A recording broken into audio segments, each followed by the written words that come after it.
Uh, Good afternoon, everybody. Welcome to another episode of Australian Reptile Q&A with your host, Manish Bourneman. It's good to see you guys back. I just wanted to make sure everything's working here. Welcome to today's show. We're going to have a little chat about green tree pythons because it seems like every episode that we've got of this show, somebody has to ask something about green tree pythons. So I thought, who else would better? Who else is better to get on the show than Darren Boswell and Daniel Boswell. They are breeders, South Australian breeders that work with green tree, or Darren used to work with green tree pythons in the early days of green tree python keeping, and Daniel is currently busy with quite a nice collection of Australian and designer green tree pythons. So without any ado, let's get them into the show. Just Brent Smith is also helping me out today. Because they have nothing to do in Sydney because they're in lockdown. So let me get them into the show. G'day, Darren, Daniel, G'day. and Okay. Smith. Howdy, guys. Yes, so welcome to the show, guys. Okay. So I'm hoping all the sound works. We Yep. tried everything beforehand, and everything seemed to work all right. Let me just get the chat over onto the side here. There's not going to be a real. There's no real. I don't really have a structure in mind for the show today. I want to find out a little bit more from Daniel about his history. We've had Darren on before. We spoke about some of the. He's been involved in reptiles for. How many years have you been involved in the reptiles in Australia, Darren? Oh, I had to be 30. Yeah. All up. And you've kept what? And just give us a list of the type of stuff that you've worked with over that period. What type of stuff have you been sort of specialising in over that time? In the early days, jungle carpets, womas, blackheads, and then eventually the green trees. And have you ever kept lizards? Yeah, we had a few small species of monitors for a while. Had some Stores monitors, some Tristis, Barichi monitors, and a couple of Ackies. Sort of lasted for a few years, and my partner, she sort of lost interest. And as anyone who keeps monitors knows, particularly small ones, they take a fair bit of maintenance and work. So, yeah, I ended up moving them on. I think your internet, for some reason, has slowed up a bit there, Darren.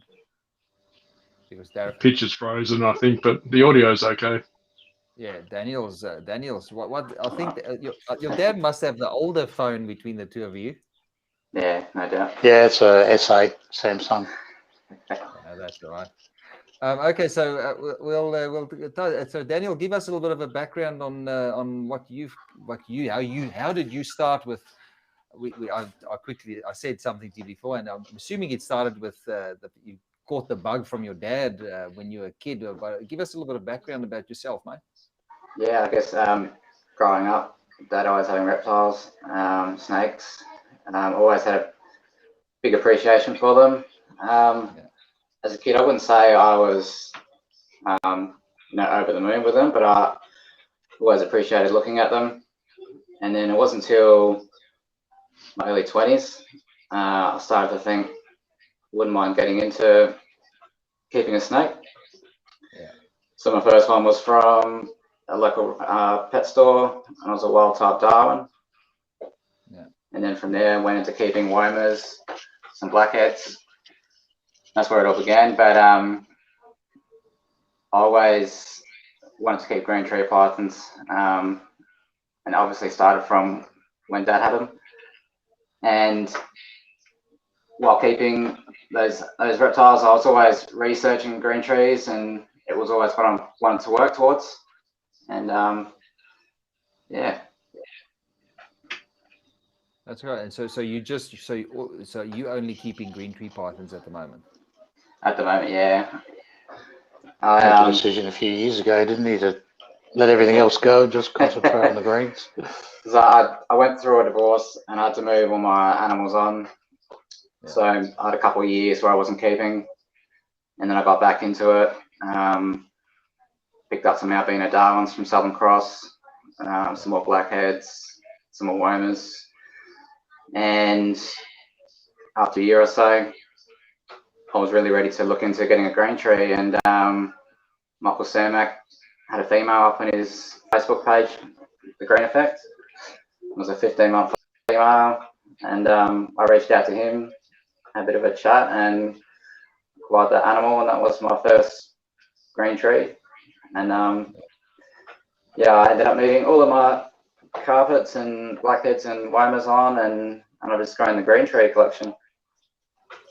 Was there an overlap? So Darren, when did you stop keeping green tree pythons? Was there like how many years went in between you keeping greens to when Daniel started keeping greens? So I stopped keeping them completely in about 2009. But there was a gap there, sort of when I had my theft. I didn't keep any for a while. And I ended up, one of the people that was really good to me through all that was John Weigel. And after I'd sort of got through all that, he sent me a pair of rough scale pythons. And, he said he didn't want me to leave the hobby. He didn't want to let it beat me. And I ended up down the track, swapped them for a pair of BX with Jared Sharp, and had those till about 2009. That's the ones I sent you the pictures of last night or yesterday. Oh yes, we'll have a look at some of these animals as well. And so and I don't want to forget about my wingman over up the top there. He's just I don't know. He hasn't he's just sitting back quietly and observing the conversation.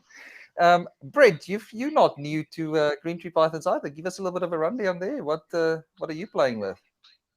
Far from a pro with green trees, be the first to admit it. It's only been the last 3 or 4 years that I've had green trees and started. And it's funny, my wife said to me, she goes, "What are you doing this green tree show for? You don't know anything about green trees." And I said, "Well, it's good, you know." She goes, "You can go in there, you might learn something." So she was very kind to me. Yeah. But they're certainly a different species. I've obviously kept carpets for a decade and a bit, but green trees was the first one that I really struggled with. They're very different to carpet pythons, and if you try and keep them the way you keep carpets, you'll run into trouble straight away. So I made all the probably common rookie errors that green tree keepers make in the early days, with humidity and setups, and it's been a good journey. And I can certainly see why they are a class 2 for New South Wales. That you don't just go and buy one and start with that. You really need some reptile experience, and then you need to have a very specialised setup for the green trees. Yeah. I just wanted to just quickly check, is our stream, for those of you guys watching, please just drop a comment there and tell me if the stream's still running okay. It looks a bit choppy on my reference monitor over here. If it's still good, then we'll just keep going. But so what you're telling me, Brent, is that you wouldn't be able to answer all the questions about what not to do, or because there is a catch. I mean, we were joking about it before, and green tree pythons seem to be sensitive in that first year of life, and depending on if you can get them through that, I mean, that's your trickiest part of their sort of up to the point where they change their color, and so let's because that's a very objective, that's a that can depend on the type of locality when they start changing. So let's put it roughly at about a year of age. If it's well cared for, they suddenly become problem-free animals. I think shed skins are probably the most, shedding their skins, getting proper sheds out of them. That's probably the best indication of whether a green tree python's kept right or not. What would you say, Darren?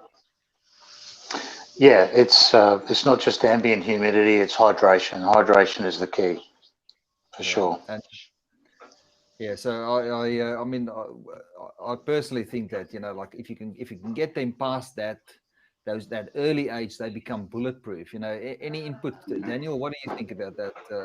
About the age, and what age do you think they become sort of a little bit easier to maintain? Yeah, definitely that yearling age for sure, and that's probably something I'm grateful for, is starting out with an animal that was a yearling before getting myself something much younger. Yeah. Tell me something. So so the animals that do you start with? This is for all of you. So if you so what's the best age to start keeping green pythons? Is it best to get them when they're hatchlings? You know, if somebody's brand new to green tree Yeah. pythons, what would you recommend? Would to start with something that's hatchling? If you had to approach a breeder, what would you be looking for when buying a green tree python? Myself, I would highly recommend getting yourself a yearling. Those animals will be really well established. They'll be robust and healthy. And you know, most breeders out there like to hold on to their greens, you know, from 6 to 12 months. And I think that's the best way to go, because you're going to get yourself a healthy animal and be problem free. Yeah, I guess it makes it easier for sexing.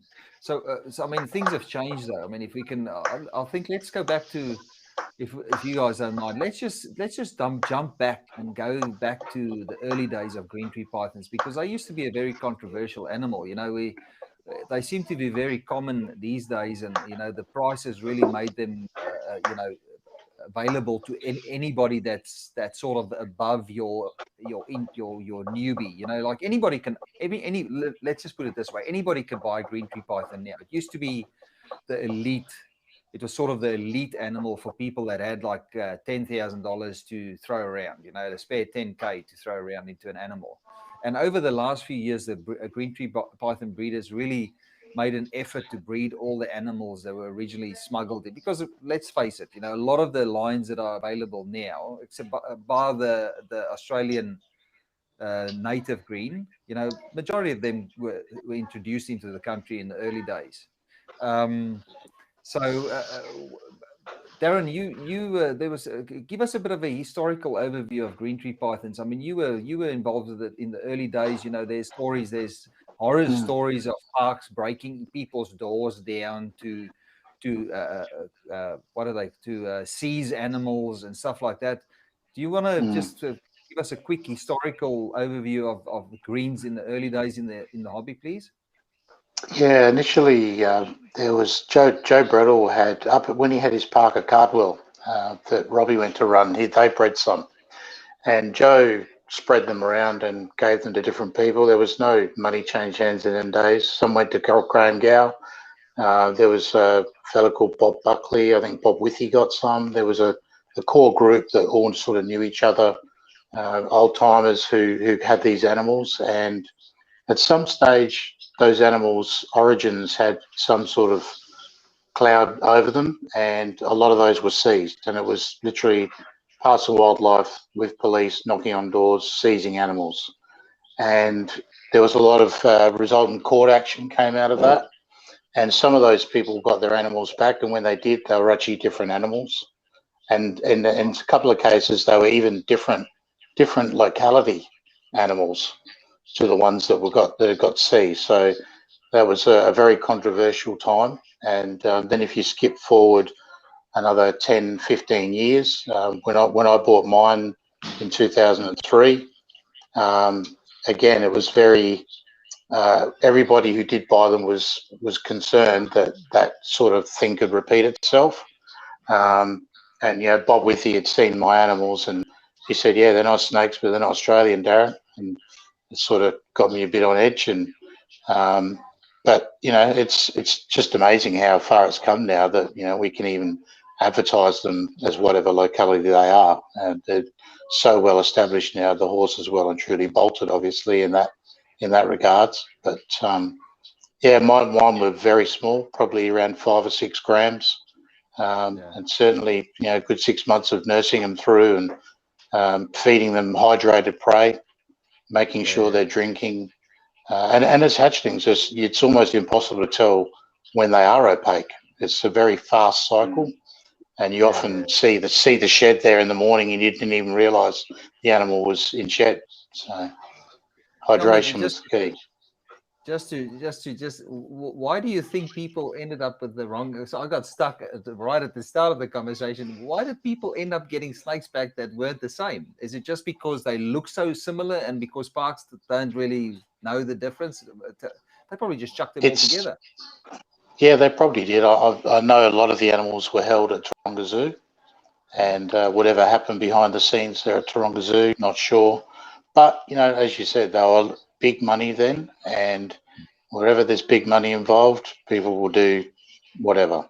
So, yeah, tumultuous time for sure. Yeah, well, I'm sure that, you know, it'd be nice to look back. It'd be nice it'd be nice if somebody could write a book about all of this drama in the Australian Rep, because we've got a very colourful. Somebody wrote one called Smuggled, didn't they? What's that? What'd you say? Didn't somebody write one called Smuggled? Oh, yeah, our friend Victoria. But there is, you know, like it's a fascinating history, and now it's exactly what you say. People are so open to, you know, it's commonplace now to keep a green python. What's the laws like didn't they change the laws a couple of years ago up where you are, Brent? What's the deal with green tree pythons and keeping them in New South Wales now? Are they still don't think about paperwork? Yeah, New South Wales tried to implement a new law. They would not allow any imports that weren't pure Aussie, and then went further to say you had to prove that it was pure Aussie, which would be virtually impossible. So pretty much they just put a shutdown on anything coming into the state, which caused a bit of a frenzy for a while. Everyone was panicking. There's not enough green trees in New South Wales. Demand went through the roof. Everybody was sort of panicking that would never get any of the good stuff from other states. Daniel's having some camera issues there again. Yeah. It reminds me of Marty Bigar. He used to be the camera dropper forever. Yeah, that's all right. We're just on phones. Yeah. Yeah. But yeah, they eventually got rid of that. That was in place for a fair amount of time. I think it was about 18 months before I think they realised that, you know, that it's a battle they were never going to win. You know, like Darren said, the horse had bolted a decade before. I mean, you can rock into the. I remember at the Expo 2 or 3 years ago at Castle Hill. One of the guys selling green trees there is a Biax on display, you know, labelled. It's just there's not even an attempt anymore to disguise what's being sold. So they've done a backflip on it now. They are allowing imports. They're still saying they must be, you know, Aussie. You know, we won't allow imports, but that's just paperwork. You know, I'm sure people are importing, you know, mixed bloodlines in, and on the paper there is Aussie green trees. So finally now we're starting to get a bit more coming in. So we'll see how it pans out. Yeah, that's an interesting thing. Yeah, and I guess nowadays sorry, you go. No, you go. I was just going to say it's an interesting thing that Daniel could probably talk to more than myself, in that nowadays it's all about the hunt for the red neonates and what that means. And in the early days, it was the best way to see if something was smuggled. You know, oh, your snakes had red babies. You know, oh, you better you'll get a knock on the door. You know, it was like very cloak and dagger in the early days. So Daniel, tell us a bit about the law side, the legal side of things in South Australia. So what's where are they classified on your license over there? What do you need to have to keep a green tree python in South Australia? You need to have held a basic license for 12 months, and then you can apply for a specialist permit. Just fill out the paperwork with a couple of endorsements and displaying some knowledge of being able to keep those animals. And it's generally pretty easy to get that through. And in South Australia, it's reasonably relaxed over this side. So what does an endorsement mean? How does somebody get credibility as somebody that can endorse somebody else? Yeah. What do they need to have a license for a certain amount of period of time, or how does that work? Yeah, so you're supposed to spend time with a couple of green tree keepers and not keepers that are related to the sale. So you can spend some time going over the husbandry, gaining the knowledge from those guys, and then when they're happy, they'll give you a written endorsement to hand in with the permit application. I guess from all accounts, what I can see is I think the South Australian license system is one of the best put together ones in Australia. Just the It way is they've very added, good. Yeah. just the way they've added a free list now. When there's like a minimum one of some. Is it how many? Like, isn't there like your basic license? You can. Are they still got everything licensed, or is there a certain amount of animals that you don't need a license if you're below a certain cap, Darren? Yeah, there's certain animals that you don't need a license for. Obviously, they've still got to come from a legal source, and you can have one native animal of any kind per person in the household before you need a permit. But if you want to move that animal on, you need to buy a permit to move it on to someone else. Oh, okay. Very nice. I wish. I think Victoria's license or our Wildlife Act is under revision at the moment. So hopefully they come up with some better way of doing it. But it looks like they just keen to get more enforcement. Harsher penalties and more enforcement. That's how Victoria works. So I don't want to get bogged down in the laws. So just for anybody that's out there, they are in most states they are on a more advanced license. So you can't just get them on your first license. So do be aware of that. And any Australian, the majority of states, any type of native animal needs a license. Certain things are exempt, but the species that are really nice and exciting to keep usually are licensed. So just be aware of it. Don't just buy anything off the back of a truck. So I guess let's. I just wanted to see. There's a few comments there. If anybody's got questions, we'll try and get to. The questions. If you've got anything to say from the people that's watching the show, I think let's start at just basic care. So when you buy your first, your yearling and you bring it home, give us a bit of just an overview of how you do it, Daniel. How would you keep it in that first early stages, and what's the best way, in your opinion, to start them out after you've purchased them? Yeah, sure. Yeah, if you're acquiring a hatchling, I think the best way to keep those in a tub rack system, I use 7-litre Systema tubs, just with some heat cord ratted in the back third of those tubs. Yep. And those tubs are kept very simple, just some paper towel, water bowl, and I don't know the specific name for it, but it's just like a garden trellis from Bunnings, just for the perching. Yep. And yeah, and at a young age, I generally miss them twice a day, the tub and the animals themselves. It's fairly dry over here in SA, particularly through winter. I think that's the best way to keep a young hatchling.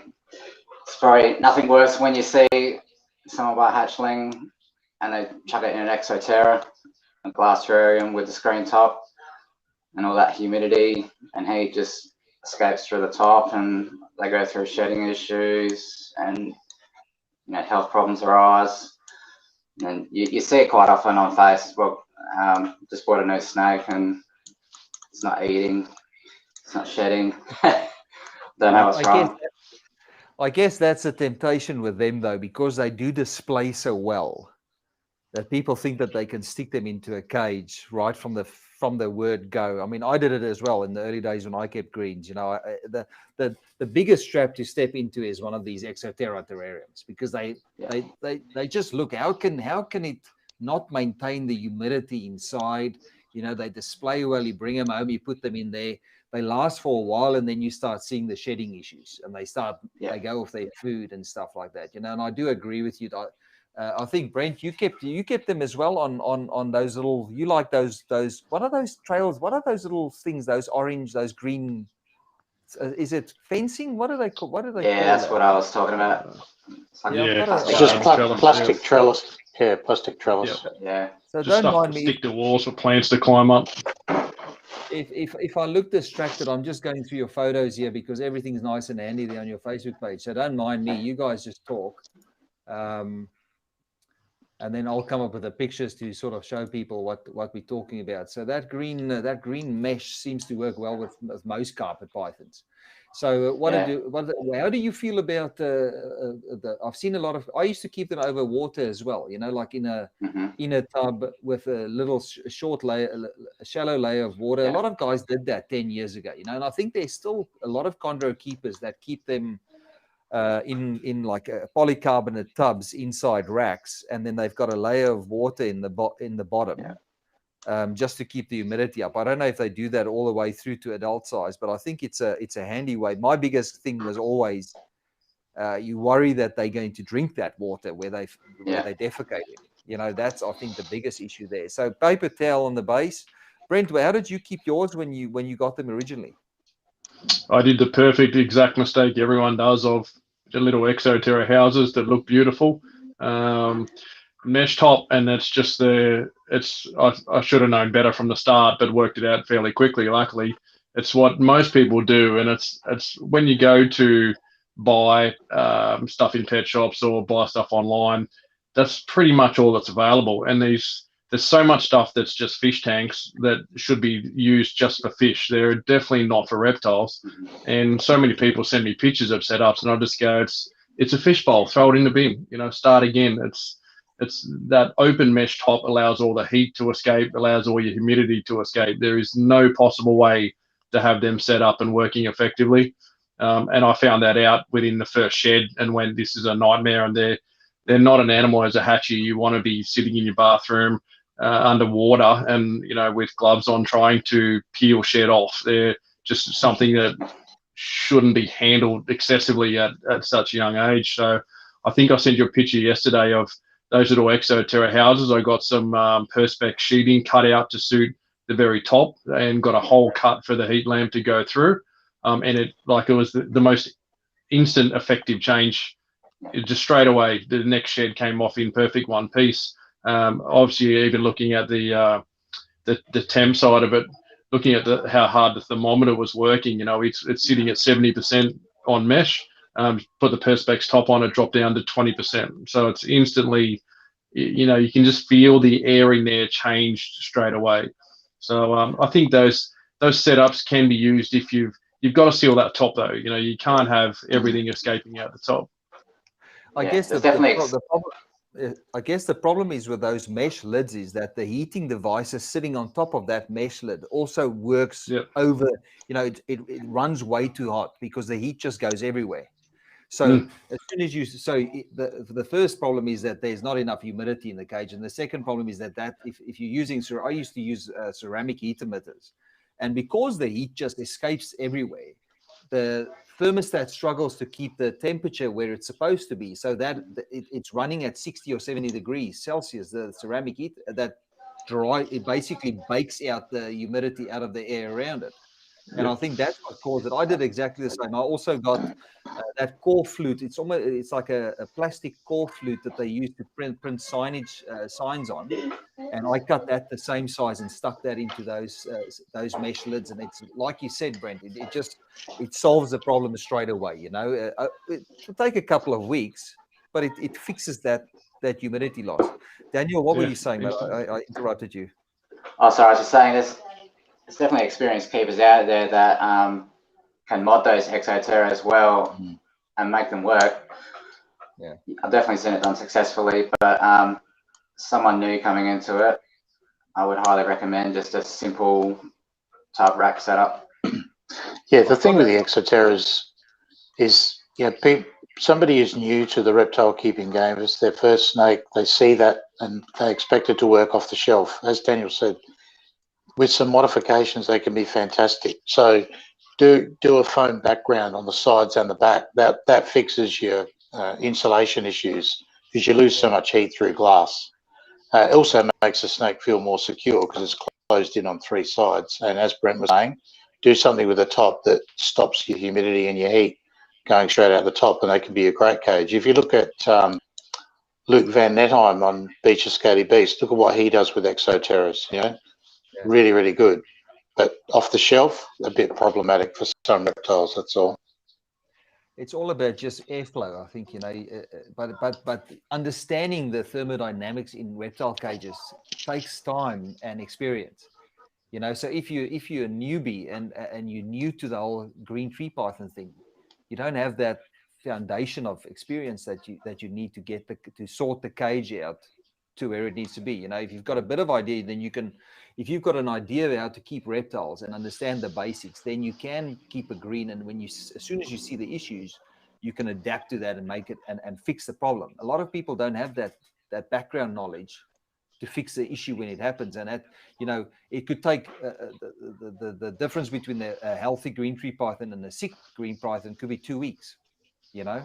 So if you don't pick it up, by the time that shed comes off and it comes off in pieces, there could be deeper lying issues like rehydration, like you've mentioned, Darren. That could be a lot more devastating than a bad shed.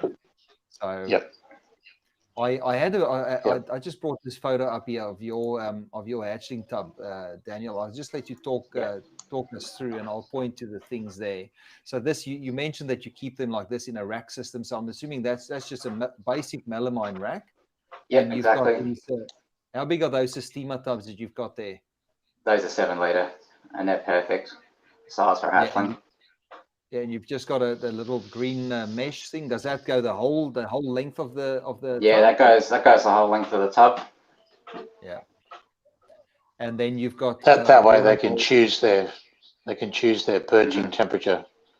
Yeah, they can move up and down. So do you find they can thermoregulate while they're perching.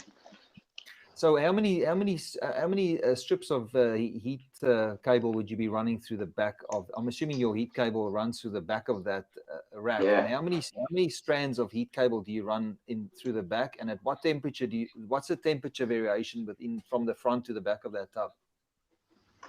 Yeah, I just run 2 lines of heat cord across the back there, and the temperature difference there would be 2-3 degrees.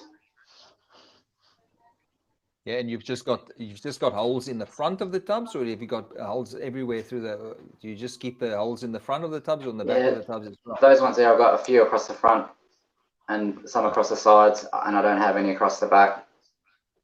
Yeah. How often would you be missing? How often would you be changing water in those tubs, and how often do you miss them in those tubs? I generally change the water bowls every 3rd day, and like I was saying before, at that particular young age, I'll do a morning and evening spray, and by the time I do go to do that next spray, it's completely dry. It's important that it's not kept wet and damp 24/7.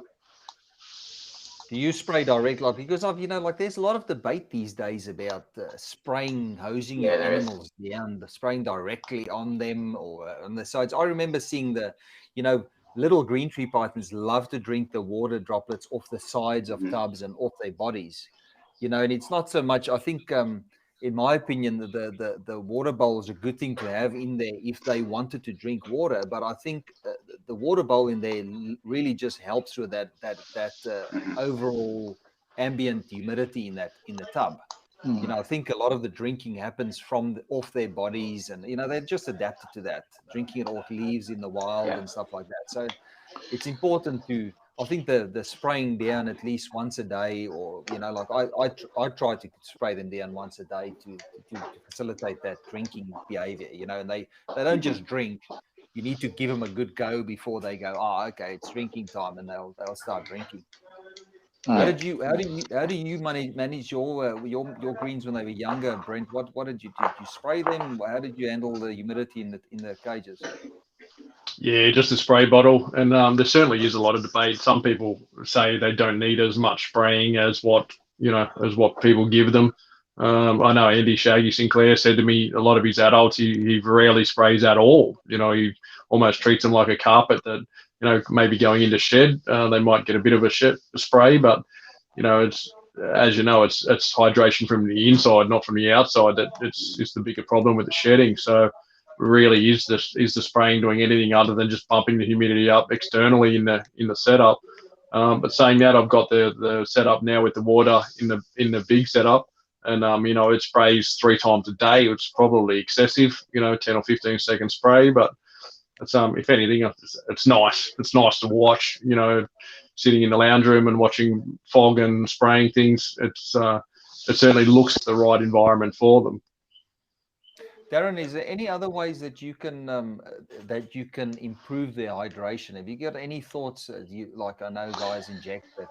Well, give us some ideas. Yeah, of other yeah. types of hydration. Yeah, so I guess back when I had mine, there was no Pura taps then, so I used to buy Bickford's pure water. It was pure filtered water, so I would buy that, and that's what the snakes would get, both in the spray bottle and in their water bowls. But also every feed, every pinky would have water injected into it as well. You know, only sometimes half a mil, whatever you could get into it without blowing it up too much. But all that helped. You know, I never ever had any problems with prolapsing or bad sheds or anything like that. I guess it's fairly easy to see if a green tree python hatchling has got issues, dehydration issues. I remember seeing their you'll see the back end wrinkling. their back end start to get all puffy like a overinflated sausage, you know, and you can see the wrinkles in the back, and it's never. That's pointing to major issues with kidney failure if you don't address that, you know. Yeah, yeah. And the other thing we need to, I'm sure we'll get to, is feeding regimen. If you feed it like a carpet python, you'll kill it pretty quick as well. So you know that. We'll get to the feeding. Let's just quickly run through. I noticed that Daniel's got some other photos here. I'm assuming. So up to what point do you keep them in that size rack, Daniel? Roughly to around about a yearling age. And then from there, I'll transition them to a 20-litre tub. Okay, I think I've got a photo here of the 20-litre tub. I'm assuming that's the 20-litre tub, yeah? That one's actually a 60-litre. So I've got a few different sizes at the moment. I'm actually going to be changing it, just having the 7-litre from a hatchling, transition to a 27-litre. And then when they're around that 350, 400 gram mark, get them into an adult enclosure from there. How have you found the melamine last with the humidity, the humidity that these animals need? Yeah, really well. Sorry? That first hatchling rack you first pulled up, I designed that one with the lids still on them because I was concerned that it would destroy the top of the melamine. But if you're not spraying excessively, it doesn't cause an issue at all. Oh, okay. I think this could be what size, because it looks like you used many different size tubs. Yeah. What size? That's the 20-litre rack there. Okay, so this is the upgrade from that first Sistema tub. So you've got a little bit more airspace and a little bit larger. So, what have you found is the perfect? Where do they tend to rest? At what temperature do you think they do the best? Oh, they're all different. It's hard to say. Like, some of them will be towards the backs, some of them will be towards the front. Each animal just seems to be different and prefers their own temperature. Depends where they're at with their digestion as well. Yeah. So I guess it's the same as with all reptiles. You have to provide them with the choice. Absolutely.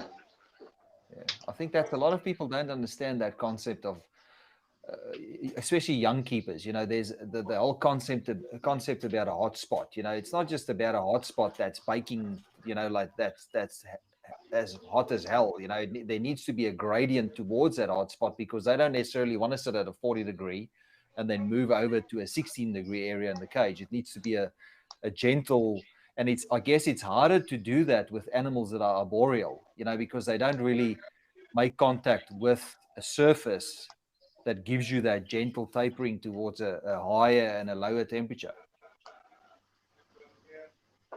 Yeah, for sure. Do you find that I guess the other thing is the heat cable might be on the floor in those, you know, it's running on the floor in the melamine, but it's heating up the melamine through the bottom. So these animals are literally sitting. So I'm assuming you make those perches high enough as well, so they can get so they can tuck themselves in nicely underneath where the heating originates from the heating cables as well. Yeah, I'll have one perch in there slightly higher, and then I'll have one in there lower as well. So I got the option.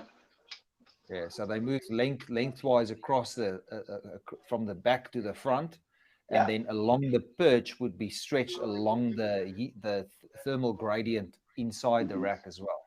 So it's very important to understand that, so you wouldn't run a perch parallel to where the heat cables are. You'd run them across, you'd run them at a 90-degree angle to the way that the heating works in the. Okay. So that's I think it's important to talk about the diameter of that perching as well. I often see people with some humongous branches in there for very small green trees. It's they do certainly need something much thinner than what people think. Yeah. So what's your rule of thumb with a snake with a yearling? How would you know a perch is the right width, Brent? By body size, I sort of, when they're very young, they're sitting on that trellis, which is tiny. That stuff's maybe 2 mil, 3 mil thick. So they, it's much thinner than what their body is at that point. Obviously, they grow to a point that trellis won't hold them up anymore. They get too big to fit in between the little squares. So, like finger thickness after that for yearling size. Even the branches that are in that adult stuff would be lucky to be 15 mil round. But I also have 3 different heights and 3 different thicknesses in branches. So, they get options. That's, I guess, the most important thing is they need different temperature areas and slightly different thickness in perches. And I find they use all of them, at different times. They're traveling up and down in the setup, and they'll use, hotter branches, thinner branches, they're all over it. So I think a bit of variety certainly helps. Certainly not too big is the biggest issue, I think. What do you think, Daniel? How do you gauge thickness of perches with them? Yeah, when they coil on their perch, you really like to see them draped over. If the perch is too big and they can't really coil over that perch nicely, it should be the coil should be touching underneath, like really nicely draped over. Yeah, they actually wrap around the perch rather than drape over it. And as Daniel said, if their coils are touching at the bottom, if you look from underneath, you can't see any perch, you've got the right size perch. So it's like putting your hand around a shovel handle as well. If your fingers touch, you've got a good secure grip on it. So it's the same with them. It's like that's a silly comparison, but it's it works. Well, if you think about the natural history of the animal, it's perching most of the time during the day before it comes down to hunt, and it needs to be able to be secure on that branch when wind comes through and what have you. So, yeah. So there's a good picture here about how you've done your routing of your heat cable through the back. So it's basically just a loop that comes in the one side and does a couple of coils and then goes back out the back end. And here you can see as well the perches that little perches. What are these little white things on the side? Where do you find those for those out there that want to suspend branches like that? Where do you find those little white plastic bits on the edges there, Daniel? Yeah, so Mick Hepworth from MH Reptiles and Enclosures, I don't know where he gets them from, but he's got hundreds of them. Yeah, I'll tell you what they are. They're brackets from fit outs of built-in wardrobes. Okay. Well, they just work perfectly. And if you can get. What do you prefer? A wooden branch, or I know a lot of guys swear by PVC. It's longer wearing and stuff. But those little wooden rods they're easy enough to just replace. What do you prefer, wooden or plastic branches? Yeah, I'd probably prefer some textured PVC ones in there. Just with if you're spraying in there, you just got to be careful that you're not doing it too excessively and you're getting any mold build up on any wooden perches. Yeah, but it's cheap enough to just bin them and get a new set as soon as you see any mold on there. But then that's common sense, and not many people have common sense these days, do they? Sorry, it's just me just being smart ass. So, can you hear me all right? So it's just very quiet there. Nobody's. Have you got many questions coming up? Let me see. Somebody said how we are running heat cords through the inside of the perch. I guess that's moving into what we're discussing next. Is like after they hit that, get out of that yearling 2-year age, then we start moving into proper enclosures. And now we'll. I think this is the size. This is the big size. Do you keep them? What's this? I'll bring this picture up. So, at what age do you move them in this size rack, Daniel? They're about 3 years of age in there. And do you keep them 90-litre rack? Yeah. What thermostats do you like to run there? Is that a microclimate? Yeah, it's an Evo Light. I was using the iStats previously. Yeah. But then when they stopped making them, I sold them with my carpets and whatnot. And I just like to have it uniform. I like some everything needs to be symmetrical around me as well when I've got a snake room. I just can't do bits and pieces of all different things. Like Brent with that background of his there, it's like it has to be all the same or nothing, So I've heard good reports on so I think it looks to me like the tubs just like the tub sizes get bigger, but the layout still stays the same all through their age and growth, So it's just a bigger version of what you've done when they were smaller, and I guess that gives them they relaxed in those environments as well, because you're not changing it, you're not going nuts with branches and leaves and stuff. They learn what to expect from their environment from a young age, and it stays the same all through till they're adult. When do you take them? When do you move them into cage? Do you keep chondros in?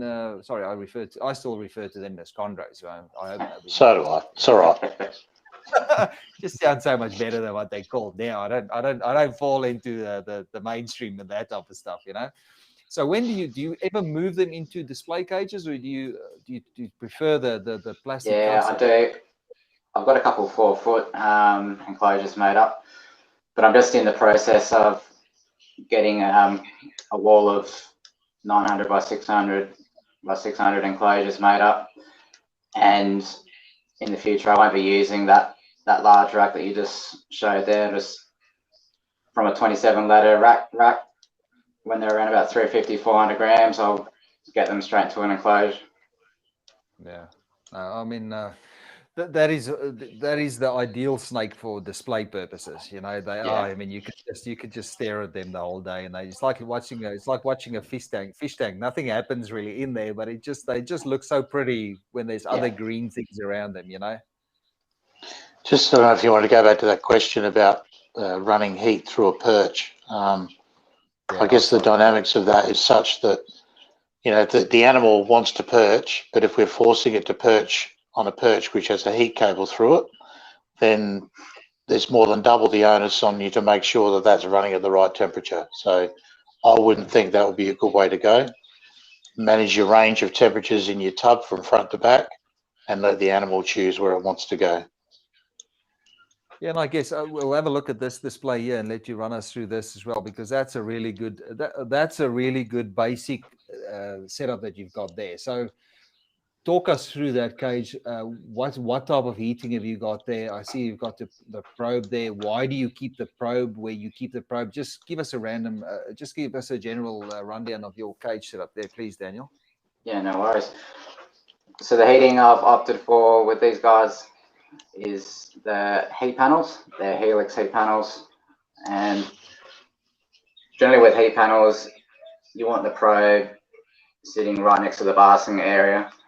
If you have it in the middle of the cage, what some guys would do with other species, those heat panels can get really hot. But if you keep it near the basking area, they don't run too hot at all. They won't burn your animals or anything like that. And it just gives a nice heat for the greens. And I've just got 2 perches, one just below the basking area, one down lower if they need to get out of the heat. It's a large water bowl down the bottom. I've got the Arcadia lighting in that one. I would have preferred to go the smaller length, the 30 centimeter. They give off a little bit more heat than what I would like. Yep. But I generally like to keep it simple. I like the look of the universal rock backgrounds. With some couple of fake plants in there. Yeah. It's nice to look at. It's simple, easy to clean. And I really like to have the perches removable. I don't like to remove the snakes off the perch. It's just much easier to pull those out if you need to give it a deep clean. Is that's the cheap bamboo from Bunnings, isn't it? Yeah, it is. Yeah, the bamboo flares with the flare cut off. Yeah. I used to use that stuff as well. It's perfect. I was going to say something. So, what do you provide UV light? Is that an Arcadia UV globe, or I know that it's a very really low high percentage. Is that 5%? It's the shade dweller. Ah, okay, yeah. Do you find that they like to bask under the UV light? I do see them come out of it, and they can quite easily get out of it under that heat panel and underneath the plants that are over the perches there as well. And how many hours of daytime do you give them, considering that you're in South Australia? What do you do with your daylight hours? I just run normal daylight hours, 10, 12 hours. Let me just see, because I've got Brent sent me some photos here of why I can't get out of there now.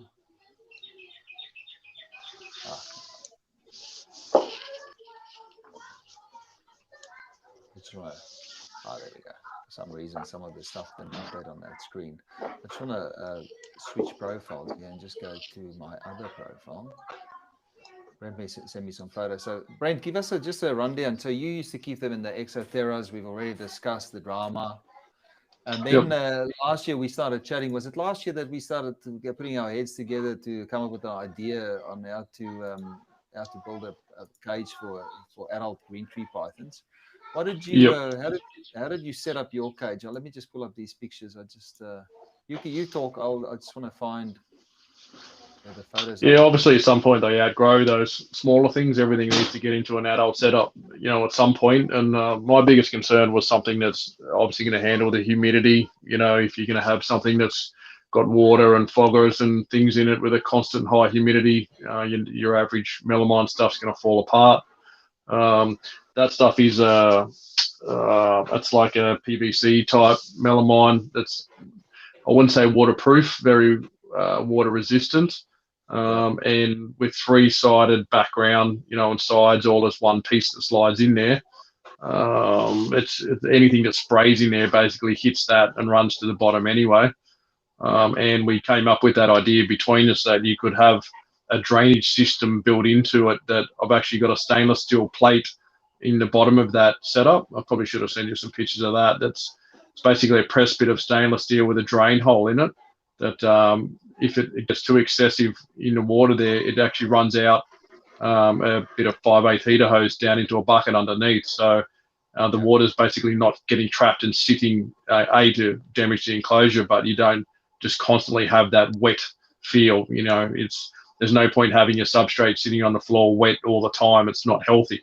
It's I find the green trees spend more time than I thought sitting on the ground. I never really thought, being a boreal, you just think they're going to be up all the time. But even from a young age, I found quite often they would go to ground, and I was concerned at first. I thought that's odd. I don't know why they continually go to ground and then they're back up. It's thermoregulating. I think at times they're chasing humidity as well.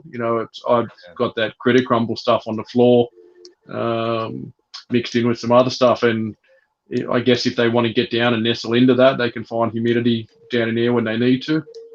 So you keep talking. I'm just there's hundreds of photos to go through here, but I'm going to find those photos of the original setup, because Brent, have you? Yep. So do you have a drainage layer? Have you set that up like the bioactive guys do, with a drainage layer and then some mesh and then your substrate on top of that? Pretty much my where the drain hole is, I've just got a piece of mesh over that center hole, and then I put the substrate straight on top of that. So that's basically they can get to that metal drain part if they want to dig down to it. But it's basically just to keep that water out from sitting in the bottom of that enclosure forever.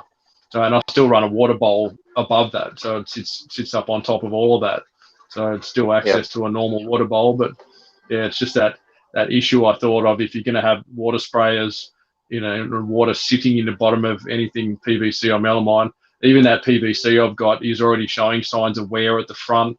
Occasionally the greens will push their little triggers, the water sprayers, and they turn them around so that they hit the glass and it runs down the front. So, you're constantly adjusting things, but even down on the front very lip there, I've noticed on the edging that has started to lift and bubble a little bit just from being wet, so often. So it's a tough thing what to build, your adult setups out of. I certainly think that PVC is the best.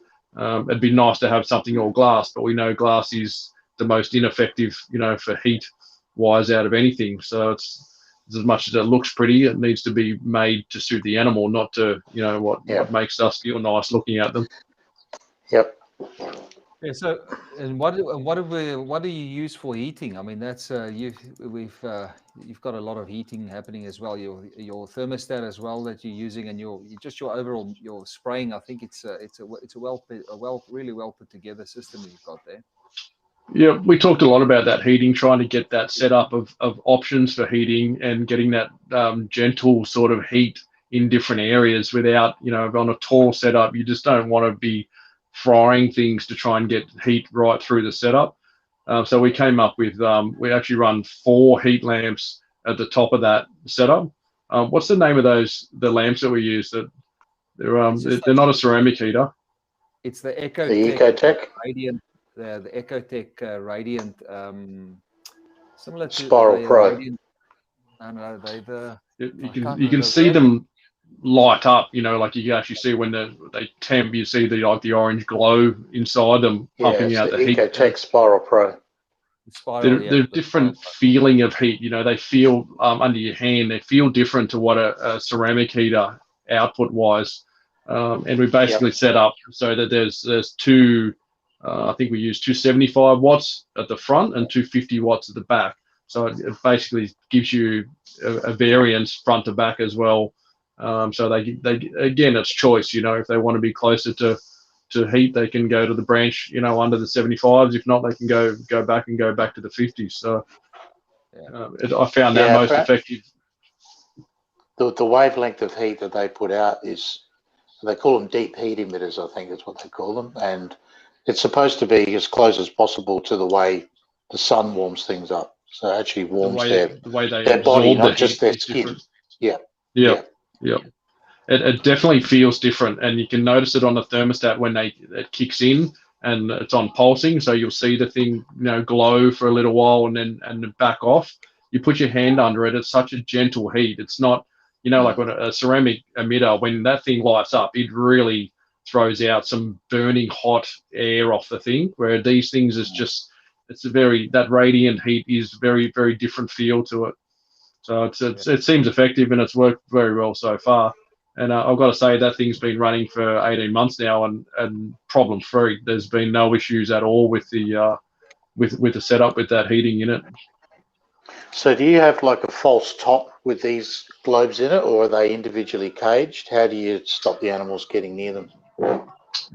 We used I think it's an exo cage as well. It's a big tube it's got its own mesh built into the bottom of the unit, and the globe sits up inside that. So I cut 4 holes in the top of the enclosure, and I built some brackets up on top so that they only just poke through maybe 20 mil through the actual top of the enclosure itself. So the animal can get up on that top perch and still be maybe 15 centimeters away from the bottom of the mesh. So it seems the probe for the thermostat hangs off that top branch, so they're never in danger of getting too hot. You just bear with me. We've got unfortunately Brent and I speak lots, and we send lots of pictures to each other. So I will find out those photos, because it's a very interesting setup that we've used. But I need to just work through all these pictures now and see how far ago that was. I can't remember. Oh, here we go. So I'll just forward myself these photos again because I sorry guys. You guys sorry. This is going to be. So does anyone know where these heat lamps that people are using, where are people getting those heat panels from? I often get asked people because I have the heat cords that I sell, and people often message me chasing those heat panel sort of setup. So what are you using, Daniel? Where do you get yours from?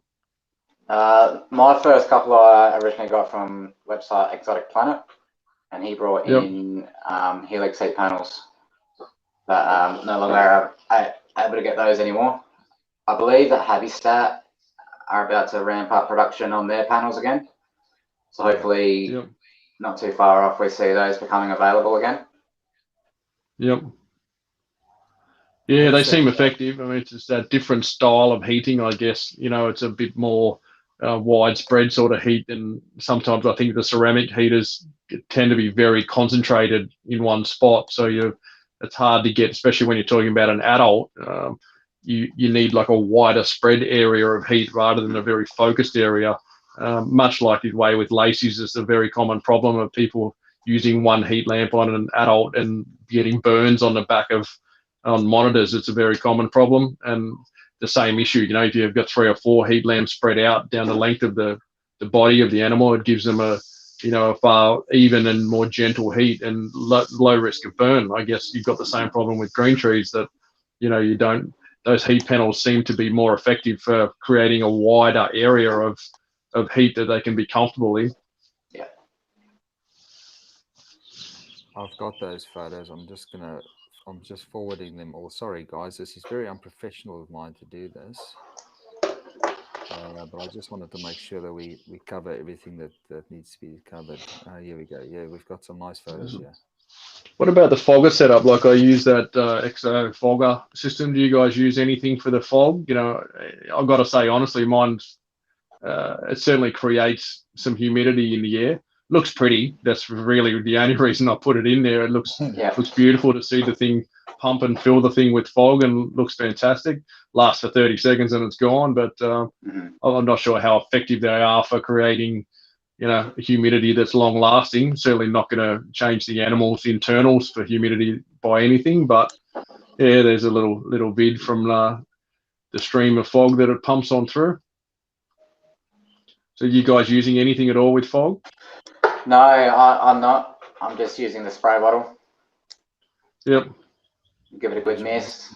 The sides of the tubs, the animal, and that humidity will usually peak high 80s, early 90%, and generally 12 hours, 24 hours, it's completely dried out, ready for a spray.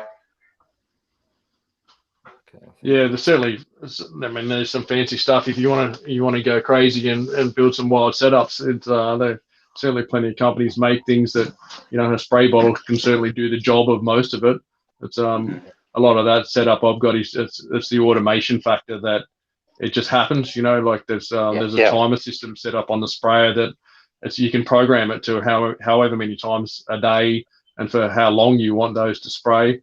It just ensures that it does happen. I have lots of animals, so if I miss 3 or 4 days of spraying something, I want it just automated, so it just happens, and it's just something I don't have to worry about.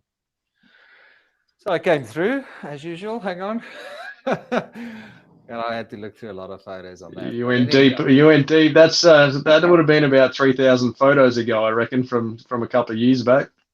Yeah. So what did you do with the base here? So that you've got your cage sitting on these little legs. So what did you make those legs out of? The legs were just table legs cut down and stuck under to make them sort of the right height where I wanted it to sit. And I needed it space underneath for that drainage setup that we talked about, that I couldn't really just have a cupboard or have it sitting flat on something that's got that drain plate. I'm not sure if you found the photos that Stano drain system, but so this is let me just see. I don't want to go to the wrong. So that was the drain.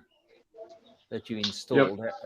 So they installed the drone. What did they seal the corners? Did they weld that together, or how did they seal the edges of the?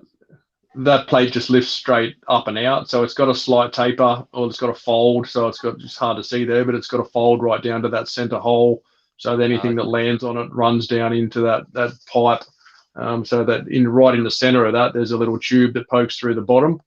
Probably easy to see there. You can see the center hole. It just runs out to a pipe at the bottom, so once the background's in there, any water that hit everywhere, because that background, it basically overlaps the edge by 40 or 50 mil, so that went then around and sealed with just silicone right around the edges of the background to the plate anyway, so I can cut it out if it needs to, but it's not something you should really ever need to pull apart again. So pretty much that water, anything that gets too excessive in there can run out if it needs to. Yeah, and this is just showing people the parts that you use. So this was your the misking that you installed into the. So I'm assuming that pump just goes into the tubing, just goes into a water reservoir, and then that administers your water spray all through your enclosure. Yep. Yeah. Very very basic setup. You obviously they tell you many times in the instructions, make sure your water reservoir is up high, well above where your pump is. And everyone tries to cheat it like I did and keep them level, or they certainly won't suck uphill. So it needs gravity feed to the pump, and then it's basically like a little a thermostat screen. You basically set up all your timing wise for what you want to spray and whatnot. Yeah. So I just wanted to also mention that we are this show is sponsored by Zoomed Australia, so we just give them a little plug there with one of their products. So that is the hygrotherm. And what have you got? How have you got the hygrotherm connected into your cage, mate?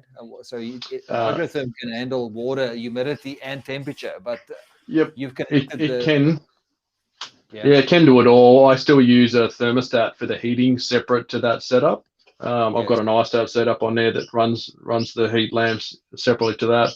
That one you can have set up just for the humidity. So I can basically get the sprayers or the fog system to kick in if the humidity drops below 30% or 40%, whatever you set it at. So that's those little heat light lamps, how they come through top to bottom.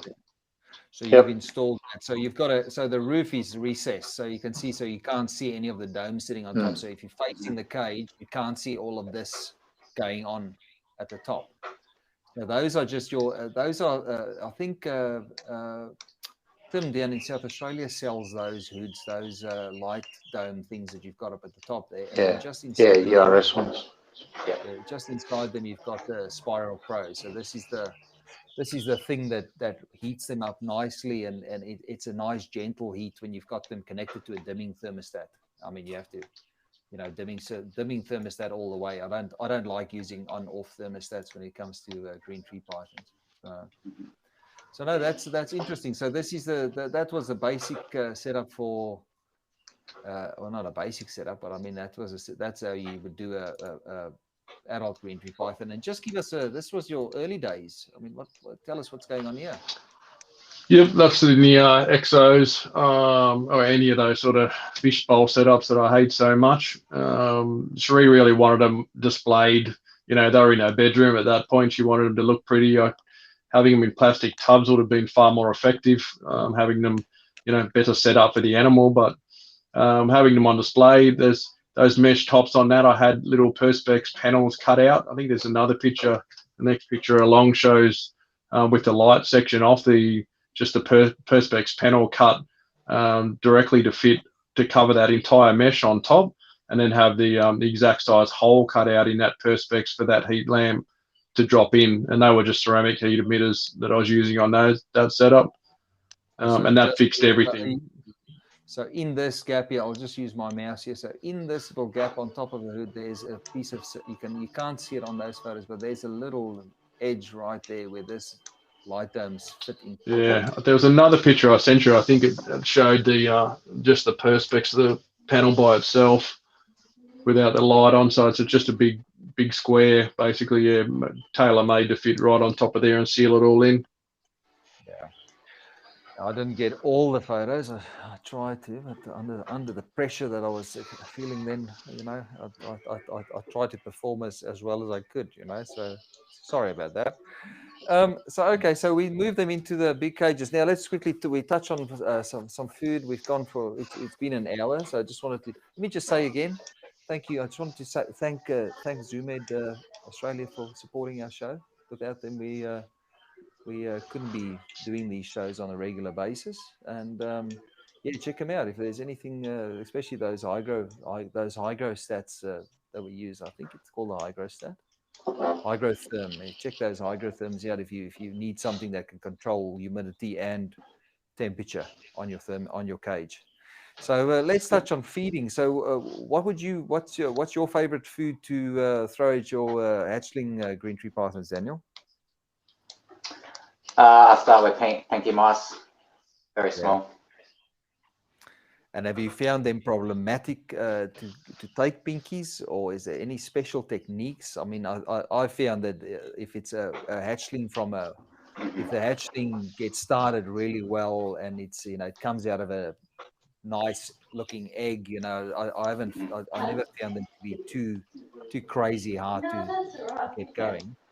Do you find that they take hatchling or pinky rats without a drama, or are they Yeah, sometimes? I mean, I'm yet to experience establishing from the egg, but back in 2018, I acquired five 5-week-old greens, which was far too early. They weren't established feeders. Traded those guys in, and they were just runners. They were really hard to get feeding, and I tried every trick, jerky movements, chick down, all sorts.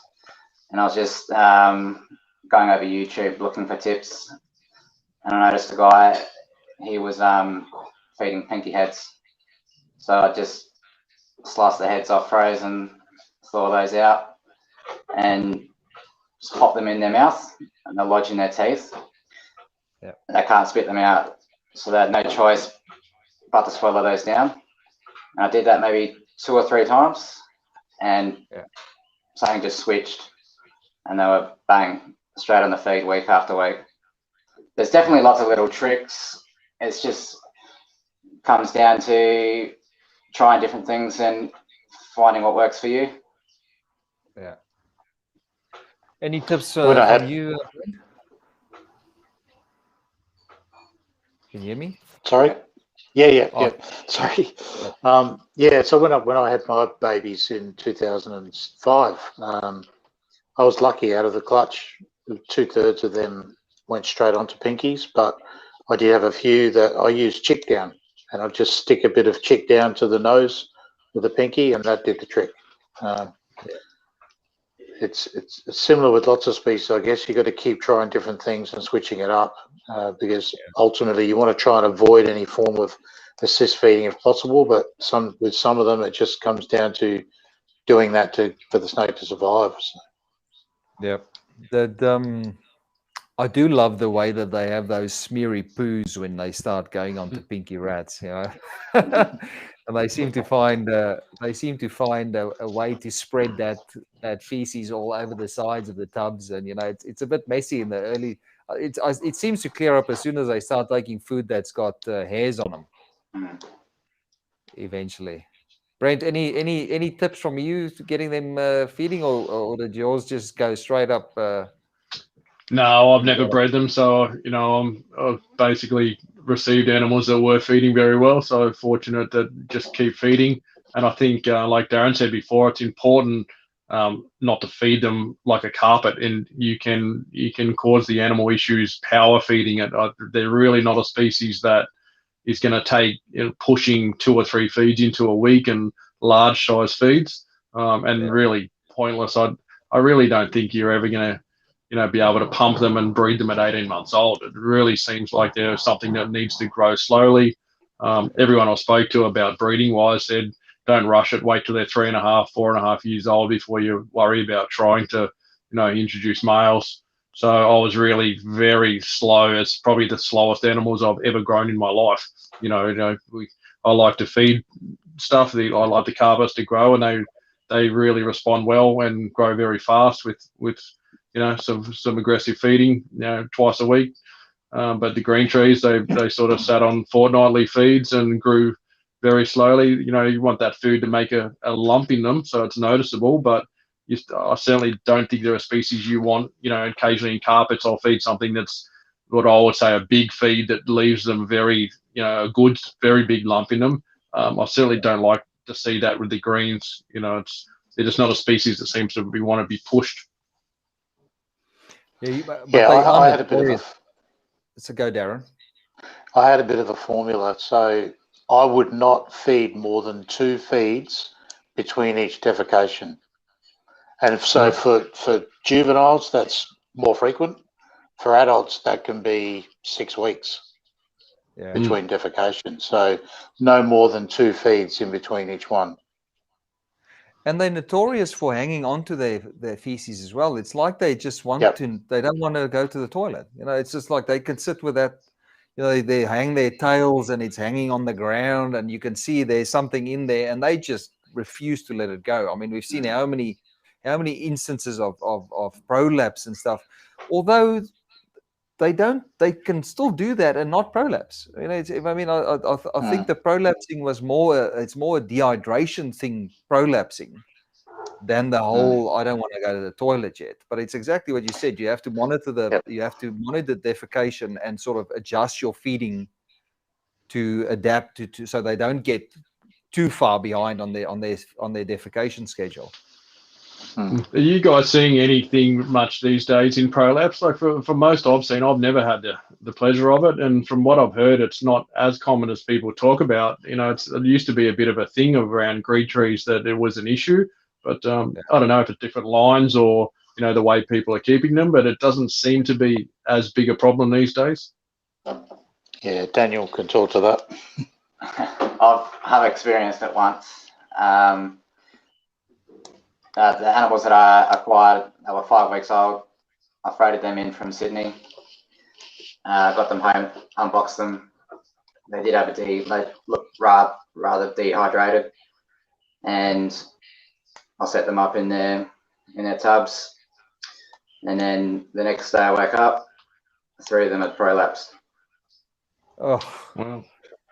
And these greens they weren't even 10 grams. So it was a difficult situation to deal with. Oh, very small. Nightmare. Yeah. Did you? So what did you? If you're in a situation like that, I mean, that's always, we can talk about husbandry and stuff, but this is a real important aspect of them. How did you treat it? What did you do when you saw that happen? My rodent breeder, he lives nearby, and he's quite experienced in these type of things. So I gave him a call straight away, and I took them over there, and we used a ballpoint probe and some KY jelly, and just very gently inserted it back in, very carefully. Luckily, it didn't take too long. Shrink it down with the sugar paste. I tried that. I didn't seem to get great results with that. They were particularly bad prolapses, though, weren't they? Yeah, they were quite large. Those prolapses were corrected, and I let them go several weeks before feeding anything. Yeah. And offered them the smallest feeds I could give them, and they went alright for a little bit. They'd have a couple of feeds, and they would defecate, but it became a recurring issue, and slowly those 3 faded away and didn't make it. And I think that I think because they were so young, I could see they were quite dehydrated. They weren't in the greatest shape. I think ultimately it was a bit of a death sentence for them. If the animal's healthy, if you have an animal that's healthy that prolapses, you've got a much higher chance for those guys to get back on track. And I've heard of people putting a stitch in things even, to try and hold it together for time to let it heal up by itself. You never had to go to that resort? No, I didn't. and usually some guys will put some tape over the vent as well. Yeah. And I've just been recently looking into it further just so I can better prepare myself in the future, because anyone that keeps a reasonable amount of greens will experience it at some stage. So yeah, I will be taking that step to get it taped up, and then also removing the perch for a couple of days. Yeah. And then yeah, hopefully I'll be much better prepared next time around. But prolapsing is not limited to just hatchlings, though. I mean, I've seen that happen to all age green pythons. We had a friend of mine in Victoria had a adult female prolapse once, and she was like a real yellow, beautiful snake. But she was also always hanging her tail as well. And then the one day she just prolapsed. He took her down to Shane Simpson, and he put that stitch over the cloaca to keep it in, and he stopped feeding it. But it's what Darren said. I think people they feed too much. And this guy was also notorious for feeding green tree pythons big meals and often. When something like that happens, you have to take a step back and go, okay. In your case, Daniel, you got them and they're half stuffed. I mean, you don't know what the breed, and that sounds like it was something that came before your time that caused that issue. If an adult snake in your care does that, and you've had it, it's been in your care for the majority of its life, then you have to take a step back and go, well, how do we fix this? And I remember that he stopped feeding that snake for a couple of months, because they can go like any other snake for a while without food, especially if they've got the fat reserves inside them. And he started feeding it small meals, and it was fine, didn't prolapse. And then he started going back straight onto his routine that he used to follow, and she prolapsed again. And once they start prolapsing, if you don't look after it, they keep prolapsing, and it just gets worse and worse and worse until they just end. You find them dead upside down. It's like they can't really recover from that. It's like when when guys started keeping the green pythons in the early days, and they would regurgitate their food, and they'd seem to get better. And then a few months later, they would just find them upside down in their cages. But what they figured out was they got a test done on their lungs. What the snakes do is they regurgitate, and then they would breathe some of that acid that comes out with it, and it would cause a bacterial infection through their system. They'd get better, they'd start eating again, but that bacteria will cause issues later down the line. So it's something that it really is important to avoid that stuff at all costs. And if it means growing them slower and feeding them less, is a far better strategy to avoid the drama than having that in the first place. And particularly with their adults. If you're feeding adults too often, you find they won't be active. They'll just sit on that perch day in, day out. You'll feed them again, and they'll just keep doing it. Yeah, so that's the third thing in the equation. You've got hydration, feeding schedule, and then activity. And I think that's where a lot of us, in captivity, that falls down. So one thing I want to talk about, again, let's look at the natural history of the animal. I think they also need some vertical branches in their enclosures. When you look at how they come down from the trees on a single bough of a tree down to their hunt in their ambush position, and then they go back up again, that takes a fair bit of muscle work and a bit of exercise. They're not getting that in captivity. Yeah, exactly. I mean, that's what you saw, Brent. That's what leads to the tail hanging that you're talking about, with their tail hanging or bloated. It's lack of activity. Yeah, but Brent, you saw them, their behavior totally changed in that big cage of yours once I mean, remember when you put them in there at first, they weren't sure. They were like, what the hell is this? But you'd be noticing a whole bunch of new activities since they're in the bigger, larger, higher cage. Yeah, definitely. I remember when we first spoke, I put them in there. There wasn't a lot of foliage in there. It was a little bit bare, and they were definitely freaked out. One of them went to ground and stayed on the ground for about 4 days. I was really worried. It was obviously freaked out of the change. It's a very, very big change in environment. So adding some more fake plants and vines and things in there to create some cover, fix that. And now, like I said before, they use all three perches. They're ground. They're on three perches. There's a couple of ledges up the back.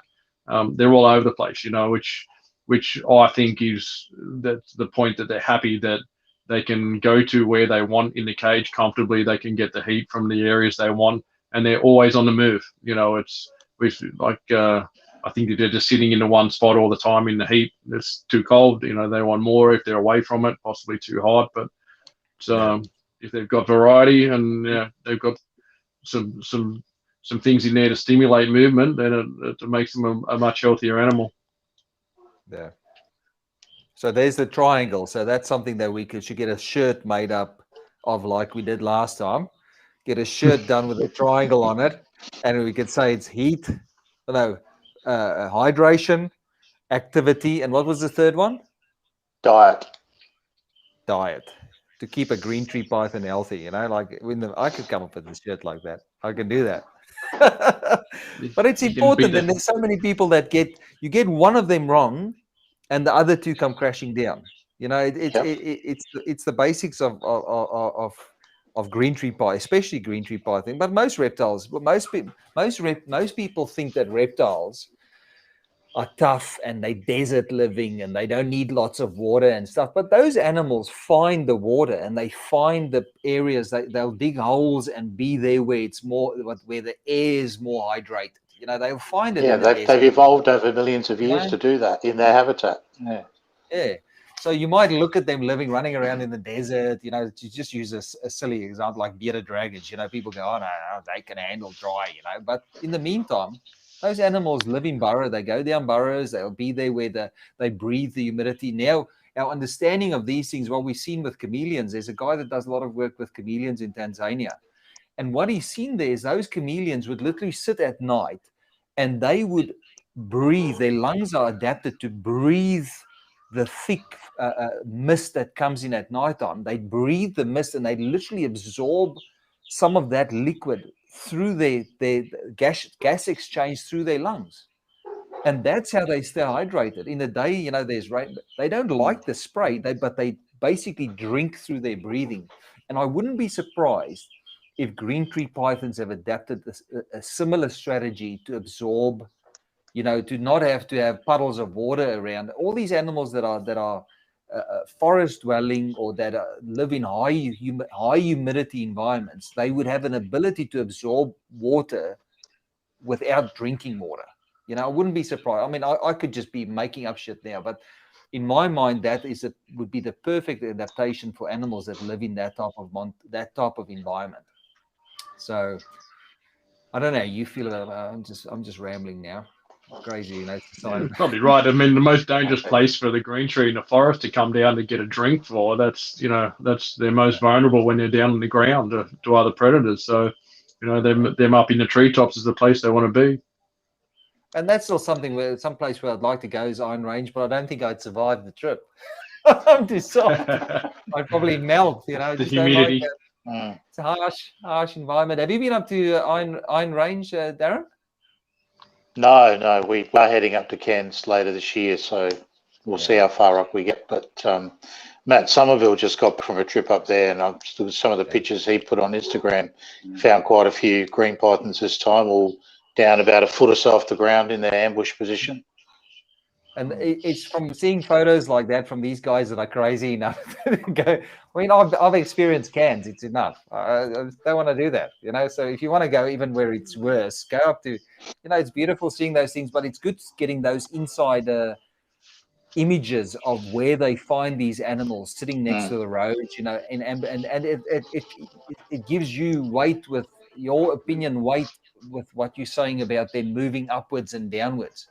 Most of the photos that I've seen of wild greens have been close to the ground. Yep. Either on the ground. But they're back up into the treetops before the daylight. Yeah. So it's and we wouldn't have this insight into these animals if it wasn't for the brave souls that would go into the treacherous journeys up into these godforsaken areas. So it teaches us mongrels down south how to look after them properly. So, but that's all. You need to take those things into consideration when you're keeping these animals. You can't just be open. Read the complete chondro book, and you think, this is the way to do it. Because even the information that was sort of the Bible for green tree python keepers at one stage. Everybody was going complete chondro. Complete chondro was the book, and it was a good book. But from what we're seeing now, and there's a lot more people keeping them now, and they seem to have gone a bit more mainstream now as well. So you've got the intrepid souls that go out and take the photos of them, and it's totally not what our understanding was. It's like Dan Natush. I love following him on Instagram with the photos that he posts about his trips up Indonesia. And it's you look at you have your idea from reading these green tree python books, and then you see the guys, you see the images that the guys are getting back from their journeys in their natural range, and it's completely different to what our idea was of how to keep these snakes. I definitely think if you get the opportunity to actually go and stand in the animal's natural habitat, feel the humidity, feel the temperature, I think it better informs your keeping. Yeah. I think it's the same for most species. It's like a simple but yet effective example as well. You've got the beardy vet, Jonathan Howard and he's doing studies on bearded dragons, and the stuff that he's finding out about beardies is completely the opposite of what our original understanding was of how bearded dragons live in the wild. And is that at the Lizard Lab at Macquarie Uni? Is that what you're talking about? Yeah, no, Jonathan Howard, he's a vet up in Sydney. But it's because social media and there's so much more information now from people. We can see this stuff because people have got their phones in the range, and they're taking photos of exactly, and they're showing the world what they're seeing in their natural environment. Where this wasn't around 5 or 10 years ago. It wasn't so easy to share information like it is now. No, that's it, and spot on. So, you touched on complete chondro. Information like this today. So, when I was getting ready to breed mine, I had many late night phone calls with Greg Maxwell. He mentored me and coached me a lot through that whole process. And, that sort of stuff's not necessary now with the information that's out there if you're willing to go look for it. And if you listen to the right opinions and not just everybody's opinions, I think that's one of the biggest things. I said to somebody last week, I said to them, don't listen to everybody's opinion. You find the people that are the qualified voices in that field, and you could see from how other people respond to them commenting on things, and you trust what they're saying. But you still need to, don't just believe in one guy. But there's a lot of guys that are 10 years on. There are more people now that are experts than there were 10 years ago. So it's about finding the guys that, especially in Australia, there's a few really good guys now. Like, I'm a little bit out of touch with the green tree industry in Australia, but it seems like it's moving at a steady pace, and there's a lot more animals now, a lot more designer snakes. I know, Daniel, you've got some nice it's canaries, that you work with, and and it's something, or coffee owl. I think it's coffee owl.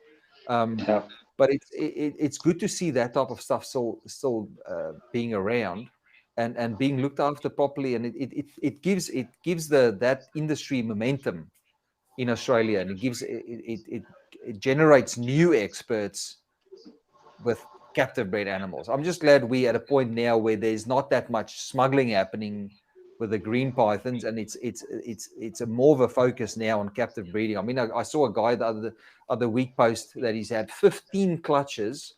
I'm sure you saw the post about the recessive nature of yellow neonates or yellow hatchlings. That it's a recessive trait. I'm watching to see how that develops.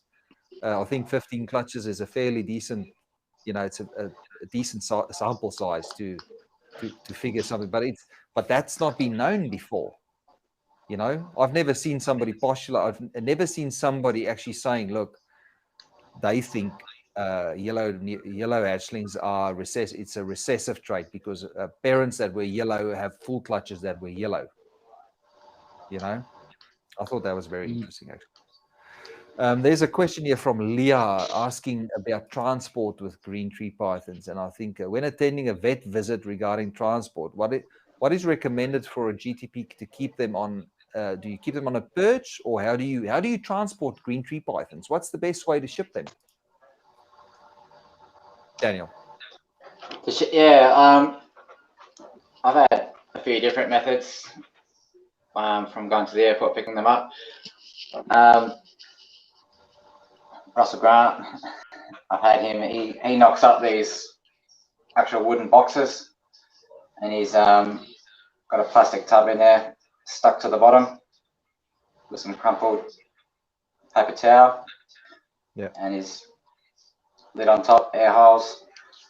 And I've also had just small tubs with that Bunnings fencing trellis zip tied to the bottom so I can't move, so that snake can just securely be on the perch.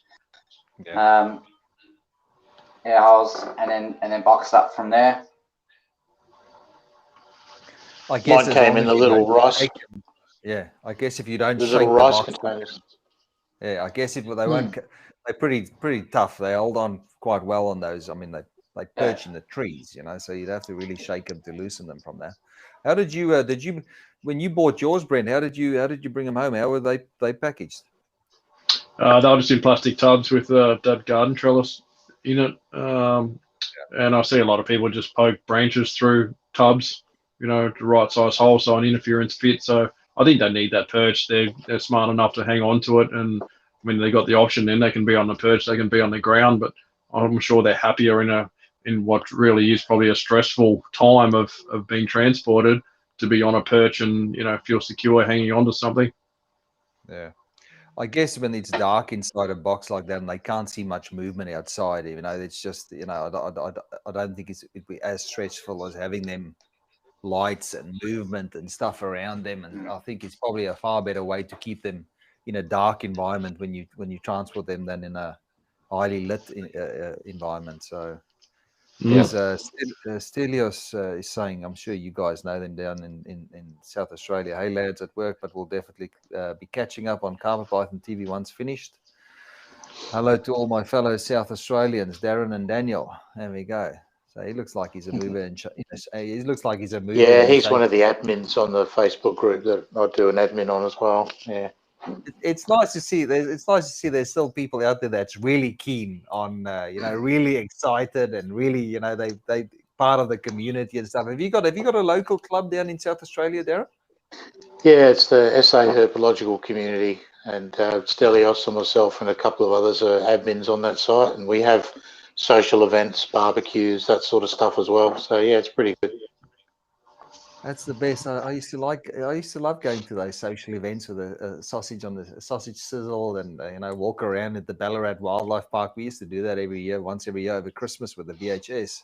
But I don't think that happens now. I see they. Sorry, we're a little bit off topic now, but I see that they actually have the VHS has got a meeting coming up in. I think it's on the 7th of July. I think it's the 7th, but it's the first one in COVID days. You know, for the last year and a half. So. Nobody be going anywhere up in Sydney, will they, Brent? No, we've just gone into 2 weeks lockdown, so yeah, boring times. But I don't know. It seems like a lot of the greenkeepers are a little bit more private than, you know, some of the carpet guys and Antaresia blokes all talk too much and, you know, waffle on with shit too much. But the green tree guys seem very, very quiet and private. You know, it's I know Brian Champion. He's helped me out with some setups and questions over the years, and absolutely beautiful collection. He sent me some pictures of some animals he's working with, and super humble guy. But they're not the guys out there.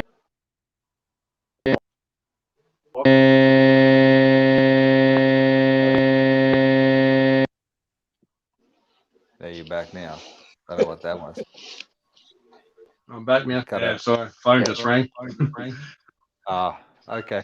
Well, that explains it. Yeah, so you know, those guys you're seem to be very private in the green tree world, which is, you know, for good and bad. And I guess looking at the history where they've come from, there's good reason that they were all very, very private, you know, back in the day. So Yeah, it Yeah, definitely is a different type of community, you know. And the fact was also, you know, that it was used to be such expensive collections that you couldn't dare say a word about having, you know, Darren, you've got first-hand experience about the shit that can go down when you actually tell people you've got a green tree python. So from the days where they'd rob people at gunpoint to steal their green pythons, you know, it was the thing to not do is to just we keep them and we just don't say we have them. I think it was more a safety thing than just, you know, that it's a, you know, you know, they're private, but there was reasons behind being private.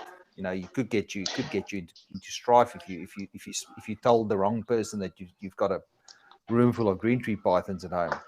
that and the Does fact that at that time, and you know, I guess to a lesser extent today because they're more accessible, but at that time there was very few young people with them because of what they cost. Yeah, it was a bit limited. You know, it limited people that didn't really have that. It was an elite species, and the keepers also behaved themselves like they were real elite. I'm sure we've all known the guys, you know, the elite at the early days. Does Tim still do a lot of work with them down at URS, or has he sort of taken a back seat now No, with I the? think I think he's still got a few animals, but his business has diversified quite a few years ago. Not away from reptiles. He still does the reptile stuff, but he does a lot of just general pet stuff: Yeah, birds, cats, dogs, fish, all that sort of stuff. So yeah, he used to be a big player in the green tree python scene. Him and Roy Pales one year. I remember the yeah, the biggest competition for each other. And what was that? It must have been 2009, 2008 when they really started to pump them out. I yep. remember there was yeah. So, but it's good to see that they're moving in the right direction. We'll have a look at some of the photos here of your snakes, Daniel, and just have a look and see. You can tell us what they are. And let me just quickly find them here. Go through. I've got your photo album here, and you can just give us a. So we spoke about the fact that people are people like to tag their animals as specific locality animals, and I've no doubt that there would be animals from certain areas in Indonesia. You know, I mean, I've seen people, you know, label their animals as Bayak or Sarong or whatever. But I think it's better to say type. I don't know. We spoke about it. I just think I was quite involved in that side of industry in the early days when we weren't quite sure where they originated from. But I think it's misleading to label something as exactly an origin. I think by going by something's look, I don't think it's 100% accurate to No, call that's it. them. Unless you collected it yourself, yeah, Yeah, I agree. unless you went there and you brought it back in your pocket, you know, and you know for sure that it came from there. But you know, like I'm sure there would be guys that would know. You know, I'm sure there would be Aussies that went overseas and came back from holiday and would know where they bought them from. I know that it was a big industry in those in the late in the early 2000s. You know, it was the way to get what you couldn't find locally because they were you couldn't find them in Australia. And then the local Aussie greens popped up in a collection, and then they were popular as well. And you know, that's all history. So let me just quickly check here. I'll find this and you can just talk us through it. I know. Just going through your photo album. So what have we got here? So these were the first two greens that I acquired. So one of those being the female from Michael Sermon, and then so Australian. And how do you spot an Aussie in a Aussie green python in a collection? And what's the characteristics behind them? How do you know it's an Australian? Generally you'll get those white spots down the back. Yeah. In captivity, unfortunately, they're not generally not as full as what you see in the wild. Yeah. Is there any? I remember there was a lot of speculation in the early days when these started becoming available in Australia. What's the thought process behind why is the stripe not so dominant or so obvious in captive green python and captive Aussie green python as what the wild ones are? Do you know? Yeah, I'm not too sure what the answer is there. It's the same with the Arus overseas. Generally, the wild types have got really nice, heavy white blotches. But it's, yeah, you see it less in captivity. But Russell seems to have some kind of a secret because he seems to regularly produce these beautiful full striped Aussies. Yeah. But he's been doing that for how many years? I mean, he would have gotten his first greens in 2008, around there. You know, I remember he showed me his. I don't think he actually showed me his green pie. He's very reclusive about them, but he told me about them. But he's been breeding them every year since he had his adults. So he's been Yeah, he going does for a really few well. years. And I think age as well. I think they get the stripe the older they get as well. So what's next? What is this? So this male here I picked up from Simon Stone. The last few animals he had were the rest of his green tree pythons. And someone from one of the Facebook pages put me onto him that he had a few that he was ready to let go. Yeah. So I got in touch with Simon, and this is one of his holdbacks that he really liked. He was selling them as a sarong label, but they're definitely not sarong type. But I went there anyway, and it was just a beautiful animal. Those white blotches and the blues, it's really stunning. It seems to, like for me, it looks like it carries those Aru type characteristics, traits. Those white blotches, the blue, black tip tail. He did buy them up early days when he got involved in greens. He couldn't buy enough of them. I know he had a large collection of green tree pythons. He also did a lot of work with the green tree pythons in captivity. And there's the same guy from. Is it a male or a female? This one? This one's a male. Oh, so it's good to have that type of genetics. I really like the amount of white on that, and it's just scattered. Yeah, it's really nice. Beautiful snake. How old would that snake be? He's close to 4 years now. Okay, so good breeding size.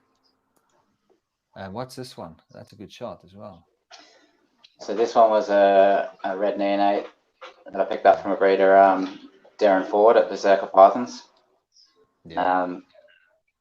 He specialises in those designer type looks. Yeah. And this was a stunning animal, like red neonate, and it went through a really cool colour change. And it's got some nice black flecks through it, and some yellows and blues. What do they call it? The mite face, yeah? Mite face. Let's see what's that. Is that the same guy? That's the same, yeah. It's a female. Oh, female, yeah. Beautiful. Like the black and the blue. The blue stripes are the sarongs are that's like the ones that Russell makes with the blue vertebral stripe. This one here is actually a yellow sibling to that red you just pulled up. Oh, okay. The ones that Russell, the sarongs that we spoke of before the show, they've got the blue pattern down the back, haven't they? Yeah, they're nice. Yeah, the blue vertebral stripe, and then the bars coming down the sides of the flanks. Fantastic animals. So do you have an idea of what's going on with this? Is it just so it's a sibling to the one with the black flecking on it? Yeah. This one's a female also. So you've got a few. How many girls have you got? How many girls would you say you've got? Definite girls. Is that the same one? Gee. Yeah, that's the same one there. Got 1, 2, 3, 4. about 6 females on hand. Is Brent still there? I'm here. I'm watching. Just very quiet. You're just sitting very still there. I thought you might have frozen. So what No, do I'm you know good. what your do you know what locality yours is, Brent, or is it a locality type, or is it a mix, or what have you got? What are you working with? Sarong cross Aussie. Both of them the same. Yeah. Did they ever work out the might phase seemingly a random thing? It's obviously it's not like a recessive trait.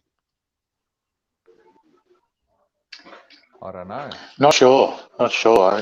Probably a good third of the clutch that I bred ended up getting black spots on them.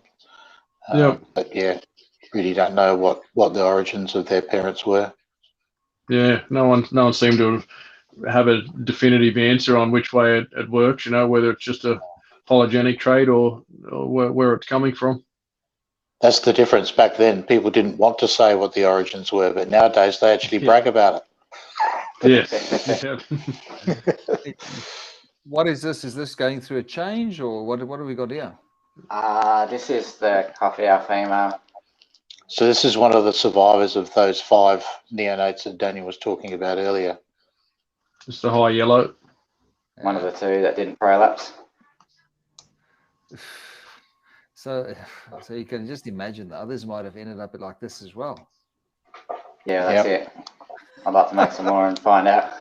Well, we saw photos. We saw photos of the adults, and all of the adults were that color. Yeah, no, Wow. that's a loss, though. Especially when you look at that, you go, "Oh God, I could have had 5 of them looking like that. And that would have given you a far better potential to make all of them looking like that." You know, it's really good solid lines and color in reptiles. Really, the foundation is starting with good stock.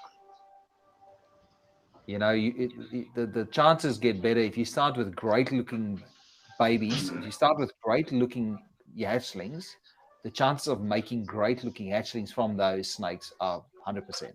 You know, it's just one of those things. It'd be nice to see more of these. It'd be very nice to see more of these snakes. I don't know why I can't go forward now. My Facebook's playing up. I'll just go full screen again and see why only goes 3. So okay.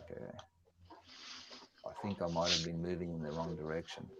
So is this the same? Is this the same animal? I think it looks like it. Yeah, she's just coming towards the end of her shed in that photo. And then that's the fresh shed photo there. You need some of those, Brent. Yeah, they're beautiful, aren't they? I've seen a bit. Obviously, there's the difference in many people think albino, but there's a high yellow line, and some believe there have been some actual albinos as well. Yeah, they were offered. I saw photos of them on offer from a usual suspect out of Sydney was going around offering them, but I could never. There was never an actual photo that actually showed an Aussie newspaper or anything like that. And I remember they offering them for everybody and like saying, I know they've had offers of 90,000. And I think the story was, it was from a video that somebody had out of Indo that had an albino in a video. And then that animal got smuggled over to Australia. And then that was, but nothing ever surfaced out of it. Needless to say, this was the same guy that was selling head for albino blackheads to people that ended up not being head for albino as well. So you don't know the story. You know, there were some really good crooks in Sydney that were dealing with the green pythons about 6 or 7 years ago. You know, so it would be nice to have the albinos. And I know there's one guy in. Who's the guy in America that just hatched some more albinos? There's a guy that Marshall Mendes. Marshall Mendes, yeah. Marshall Mendes, yeah. I've been following that, and there used to be one called Floyd a few years back. That was a beautiful adult, you know, and never. I don't think anything. Yeah, that was Damon Southey's snake. Yeah, hatched it in an esky. You know, like you remember, I used to look at the incubators that he made. He had these fancy eskies that he converted into incubators, and that snake was just phenomenal. Floyd, I think his name was Floyd, the snake. You know, there's again. Let me just see. Okay, that's for some reason Facebook only lets me go in one direction. Yeah, so If there's any questions, I think, let me just see. I think we did the mite phases. There's the yellow one. What's this one? We didn't look at this one, I think. That sexing question from Lee is an important one. It's people Which trying one? to pop hatchies and things. Which Is one's that- this, Daniel? Did we look This at one this is one? the male coffee owl. It's a very pale green with a lot of yellow undertone, and there's some slight blue running down the dorsal. You can see the head's got a lot of yellow coming through as well. Yeah, and the eyes are just really yellow. They really are the best to take photos of. Man, I'd love to. I should come and visit you, and we'll put that, whack them on a black background, and we'll take some photos of green tree pythons perch. Man, I'd still like to do that. What were you saying, Brent? There was a question about green tree. A question from Leah Bennett: preference on sexing, probing, or popping. Obviously, most people are aware they're not an animal that you want to be popping at birth. They're very fragile back ends, and certainly not rushing to probe anything either. So I don't know about you guys, but I wouldn't certainly touch anything with a probe until it's at least 12 months old and a decent size. Yep. Yep. They're just so fragile, and if. But I do, like I do feel though that, I mean, I did dabble with probing young ones when I was a few years back, and you can, if you've got steady hands, you can do it. I wouldn't recommend it to anybody, and I just don't even want to say that it's possible, because I it depends on your skill level as well in doing that. I remember they were straightforward, but you have to be so careful with the tails, and I just won't recommend it to anybody. But I wonder sometimes, in the early days of the green python hobby in Australia, a lot of people were sent 4 or 5, because that was the deal. You buy 4 or 5 animals, and I'm not naming names here. I'm not referring to anybody, but I remember that animals were sent in groups of 4 or 5 because that was a recommended volume to take to ensure that you get sexes. And so many guys ended up with all males. That I wondered if there wasn't I wondered if they weren't being sexed and sent out on purpose so that people ended up getting all males. And that's definitely possible. I don't know how you feel about that. I mean, I really, it did feel like a lot of people were spending lots of money only to end up with a whole bunch of males. Yeah. Again, because of the money involved, and you're essentially selling animals to your opposition, so to speak. So yeah, that greed thing creeps in. But I do agree. I would feel safe if I was, I'd get a couple. Brent you were lucky, you ended up with 2 females. Second best outcome. But I think that you could 1 year of age at a good size, like I think if they're about as thick as your finger or maybe as thick as your thumb, I think that'd be the perfect time to sort of run a probe through them, and I'd recommend 2 people, and the one with the probe needs to be the one that knows what he's doing, so he can manipulate the tail without them breaking the tail. Although I do think in the wild that greens would break their tails. I just think that tail. Oh yeah, 100% they do. Yeah. Their tails would be made to, it's like an extra limb for them. So especially, they'll be, if they catch food and they're hanging by their tails, I can't imagine that they wouldn't break a bone in there if they're struggling around with a prey that might be bigger than what they thought it would be. Yeah. Well, let's not forget they use their tail as a lure as well. So yeah. So that thing, anything could be happening with that tail. So yeah, don't get it probed. Don't get it probed as a hatchling. Rather wait for a year. And there shouldn't be, with these animals, there shouldn't be any rush. I think. Unlike most other reptiles, I don't think you should be pushed, like Brent said. You shouldn't be pushed to force them to grow and rush to breed them. I think patience is key with green tree pythons. I think that should be the 4th pillar, patience of the triangle. We'll make it a square, the keeping square. Let me just, my wife wants something. I'm still going. We're almost finished here. Sorry. I have some keto pizza waiting there for me. That's my excuse, isn't it? Status of peace. That's like a good keto pizza. I had it last night. Oh, beautiful. I mean, I've got the bulk of my collection as hatchlings, and it feels like it's taking a long time for them to grow. But I'm just enjoying that and getting to learn my particular animals. And yeah, when they get to that point where they produce, it'll be that much more rewarding. Yeah, and plus you know the animals you're working with, you know. Yeah. It's the reward at the end of the day, you know. It's not if it doesn't come fast, you usually appreciate it a lot more. Especially, I can't imagine. I reckon breeding that yellow female on a clutch of eggs. It's a girl, the yellow, the Coffeo, yeah.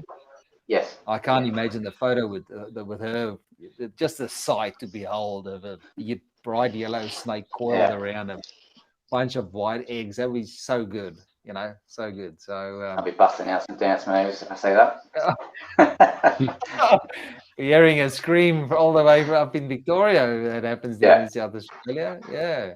So if anybody's got a question, if there's any questions, you can run them by us quickly. I don't want to drag it out too long. It's always been more than 2 hours. So I really just want to say thank you for chiming in. We haven't done a show on green tree pythons, and as you say, you know, a lot of the guys are very, very secretive about their. It's amazing to just see people opening up about their results so far. It's good to see that in Australia, at least, real results. It's a really good community. Like what I've noticed is everyone's willing to help each other out. Yeah. There's a lot of guys that I look up to, and they're always willing to take the time to talk to me and about anything I have to ask. That's really good. And you know, it used to be like that. It used to be like that. Yeah. Yeah, it is still very much like that. So the real quality animals, you won't see them on Reptiles Down Under or Reptile Classifieds. These guys, you know, you've sort of got to be in the circle to come across those animals, and that's the best way to buy them. You know, talk to the breeder, make sure they know their animals, they know what they're talking about. I'd say if you see a green python on Gumtree, steer clear, because believe it or not, they do pop up on Gumtree. You know. Here's a question. Sorry to interrupt you, Darren. There's a question I missed from Leah. She likes to ask lots of questions. Thank you, Leah. We do appreciate the people that actually ask questions. Yeah, we like it. We like people asking. So the question: what is one piece of advice you wish you knew or you were told about keeping green tree pythons? We'll start with Brent. Don't put them in bloody fish tanks. That's the number one fail. It's driving me nuts lately. I've had so many cases, not just of green trees, of all snakes. You know, it's get the setup right, do the research, think about the humidity. You know, Darren says be the snake. Make sure you're on top of it and you know what you're doing. That is the shirt we still need to release. Be the snake. You know, be the snake. I forgot about it. I got a bunch of t-shirts done a while back, and I forgot about Be the Snake. It would have been so easy to get done. I guess the operative word is fish. Fish in fish tanks. It's made for fish, isn't it? I mean, that's I know some things you can keep in fish tanks that, you know, Zoomed sells like a starter kit, but you keep a lizard in there or a beardy or something basic, you know. Yeah, get a hermit crab.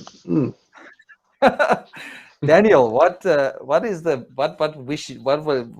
you, if there was a tip that you needed to keep green tree pythons, what would it be? If you wish you knew before you started? Yeah, look, I guess probably one of my biggest learnings is if you are looking to acquire a younger animal, so you can experience the colour change, just really seek out a good breeder that's well established. You can clearly see that it's taken a lot of feeds, and you should even be able to see a video of some vigorous feeding. Because the last thing you want to do is get an animal that's not established, you're relatively new to it, and it's going to cause a lot of heartache. Yeah, that is important. And you, Darren, or what did you? You've kept them for the longest year. I'd say around the whole feeding regime. So, you know, once they're established feeders, you know, you've only got to walk into the room and stand in front of the rack, and they'll all be wagging their tails, going, feed me. Yeah. Resist that urge. Monitor that ratio between the intake and the amount of times they're defecating, and you should avoid most of those prolapse type issues. Yeah. Biggest tip I wish I had was to watch out for not to realize that they've got such big teeth and they're so accurate at biting you if you get in the way. Because you only need to get bitten by them. You know, I've been bitten by carpet pythons lots of times, and I don't like. I make it a point to carry hooks and not touch them. I just go. I don't like getting bitten. I just go. You know. But green tree, you only need to be bitten once by an adult green to really understand, you know, to stay away from that sharp end, because and it's not, I've never been bitten by a green python out of, you know, it's probably, most of the times it was just because of food response. Like you said, Darren, they will literally feed, a healthy green python would literally feed every time you bring a mouse into the room. Yep. You know, the other thing that I remember was, what was the guy that passed away from cancer that had Rico Walder?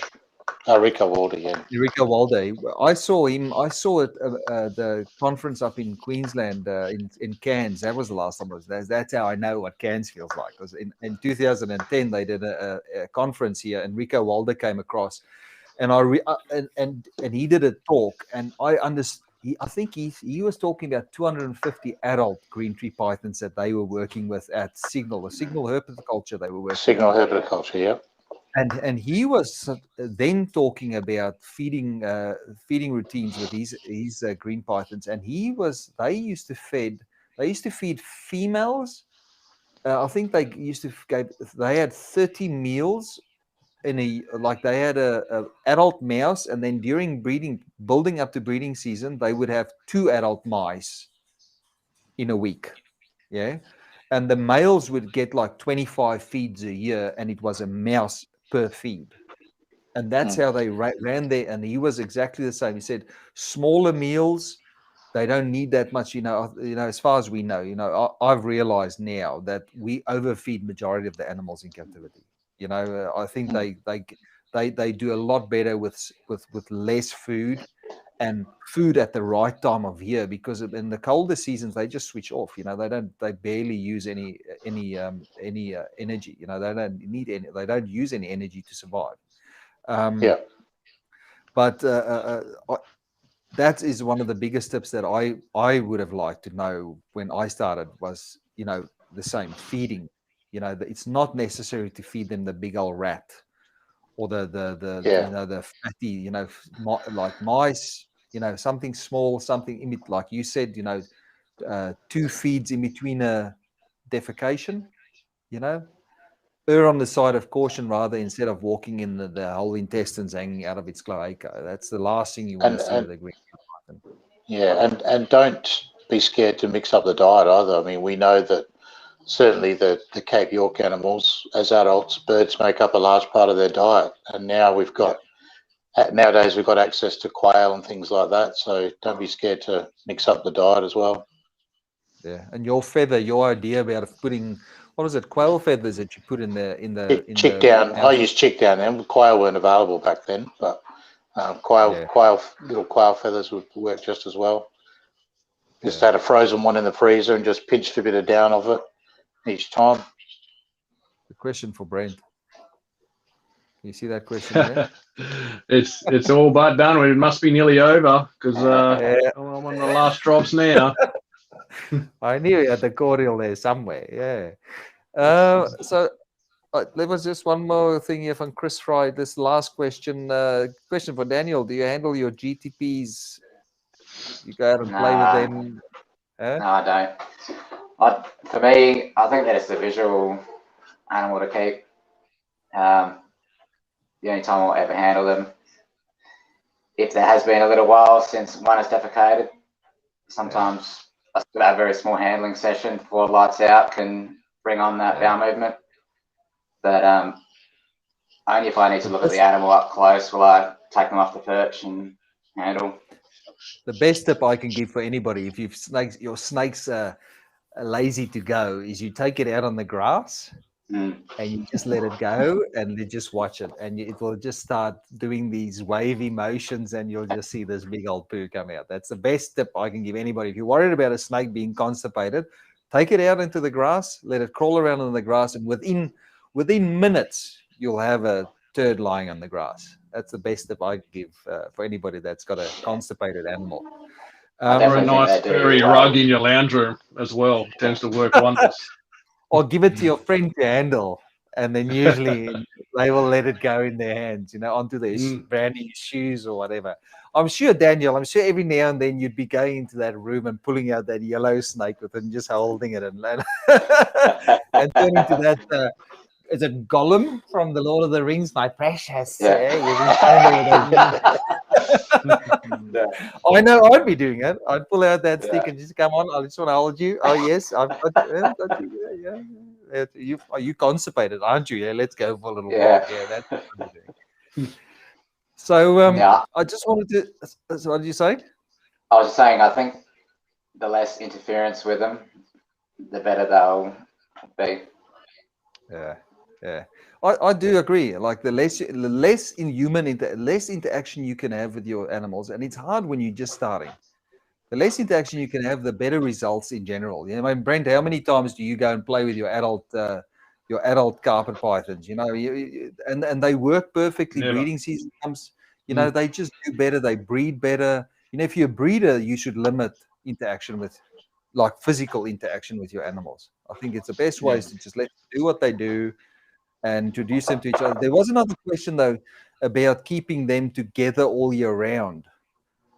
From what you've seen, I know, Daniel, you haven't bred them yet, but from other breeders' point of view, are they best kept singularly, or are they guys that keep them together? I personally have always liked keeping animals separate. But I always kept mine singly. Yeah. Yeah, I think they're best kept singly and just put together when you introduce them. Yeah, I guess the other thing with green pythons are, do you really want them to bite each other? I've seen photos of animals that have innocently, males. You don't want to keep male green pythons because I've seen them tear each other up with those big teeth, and I think it's unnecessary risk keeping snakes together, especially when it comes to feeding, because they mistake food and movement, and then they've got each other, and they're constricting each other, and because they can feel the other one moving, they keep constricting, and to separate them is a mission. So I just wanted to, I know somebody asked that question earlier, I just wanted to touch on that. So I wouldn't I would never recommend anybody keeping, especially snakes, together in a close vicinity when there's food or any type of, I wouldn't keep them together. Yeah. So I'm sure you'd get a better response from the male, bringing a male into a female's enclosure as well. A male that lives with a female forever, you don't get that initial contact. And, when boys go into girls' places, you see it all happens. They pick up those pheromones and, pick up the scent, and, it's a trigger to start breeding. So living together, you might not get that same response. Yeah. Okay, so I think it's been 2 hours now, guys. I just we'll call it quits. We could do another show at some stage about breeding and cycling and all that type of stuff. I guess it should be this time of year is the majority of guys have got their green pythons together now. Some people probably have gravid females already this time of year, because I know they go real early in the season, depending on where. It'd be egg laying season now for them. So I just wanted to thank you, all of you guys. Thank you for taking part in it. I really appreciate the guys that are always up for a chat about it. I know I'm always up for a chat about reptiles, and amongst other things, we talk about a lot of things. Brent, as usual, my friend, thank you for chiming in. I know you've got pressing matters. Are you actually allowed to go to work tomorrow? Yeah, we're essential, being part of the automotive industry. Cars can't stop. So, and I don't think they're really restricting anyone this time as far as working. They're encouraging people to work from home if possible. Yeah. But it's not like that was first round where it's essential or not. So, but for me, no, life goes on. I'm essential. Nothing will change, as nothing changed last time. So, there's weirdo snake people that are normally locked in a room by himself anyway. So it's no real upset to my life. I prefer being locked up in a room with snakes. Yeah, avoid people at all costs. What is Daniel's got some technical difficulties there? I think his phone's just gone flat. That's all right. That's all right. Sorry, But guys. Brent, you don't have to go to work. I mean, you're the boss. So, I mean, and you've got the State of Origin tonight, haven't you? Yep, certainly a big one coming up tonight for those who follow the NRL. So Blues might have a chance of winning a series, which is a rare event. Yeah. So maybe I'll be late tomorrow. Might be a couple of quiet drinks tonight. We'll see how we go. So good luck with your team. I don't know. You know, you probably support New South Wales, don't you? Or Queensland? Of course. And the lads from down in South Australia, guys, I really appreciate you guys coming. I don't know if Daniel can hear me, but probably listen back. Yeah, he's here. You can just read. I don't think you can. Can you hear this? You can't hear me. Can you hear me? No. He won't be able to hear you. No. Yeah, just relay the message to him.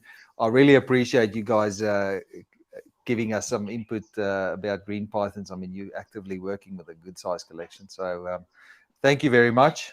To everybody that's watched the show, that sat through this. It's a little bit early. It's a little bit early for this. We don't normally do it this early. And I know people are up to start doing stuff on a Sunday, but it's usually afterwards where the views happen and stuff like that. I'll definitely get you guys on more especially Darren. I mean, you've got a wealth of knowledge, and like especially historic, like the oh, there we go, sharing is caring. There we go. Sorry about that, guys. Yeah, there we go. You're back. So Darren, I will definitely get you on a little bit more. Because I'm struggling to get the other guys all in one place because everybody's got their they've got their kids or they don't have their kids. Yeah, Stuff, whatever. So it's hard to get everybody in one spot to do a show like this. But thank you for giving us some insight into your collection, Daniel, and good luck for the season, all three of you. I'll just be watching as usual. And it's going well so far. Thank you very much. Yeah. Well, I can't wait to see. I want to see some more of those nice little marbles that you made last season. Brent, I know Brent got some nice animals this week as well. Likes to stare at them at his work and everywhere. Surrounds himself. Beautiful. Yeah. And just to the guys that have watched the show, thank you for grinding through it with us. And hopefully you learned something new about green tree pythons. I think the bases are, like Darren said, is the food, the hydration, and the activity. That's the three most important things to keep green tree pythons happy. Is those, if you can manage to get those three things done, you shouldn't have anything. And of course, the fourth big thing is to buy a good, solid, well started, well established is the way to go. And if it looks like it fell off the back of a truck, it probably did fall off the back of the truck. You don't want to spend big money on something that's just going to prolapse or turn over and die or whatever. And I can highly recommend. There's somebody I can recommend highly when it comes to green tree pythons in Australia. It's Russell Grant. If you're looking for a good Australian green tree python, if you're in Victoria, I'm in Victoria, so I always promote Victorian breeders. Russell Grant's the way to go. If you're looking for a guy that will look after you all through the whole, he'll look after you for 4 years until that animal's an adult size. So I just wanted to say thank you for everybody again, and we'll see you. I'm going to try and do these a little bit more often now, especially New South Wales is locked down, so maybe you have to do another show next week, friend. Yeah, possibly. It might be our only entertainment for a while. We'll see.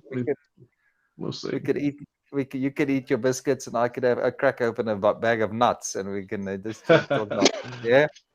All right. Thank you, folks. Party. We'll call it a quits, and have a good week, and have a good night. No worries. Yep. Take it easy, Cheers, everyone. guys.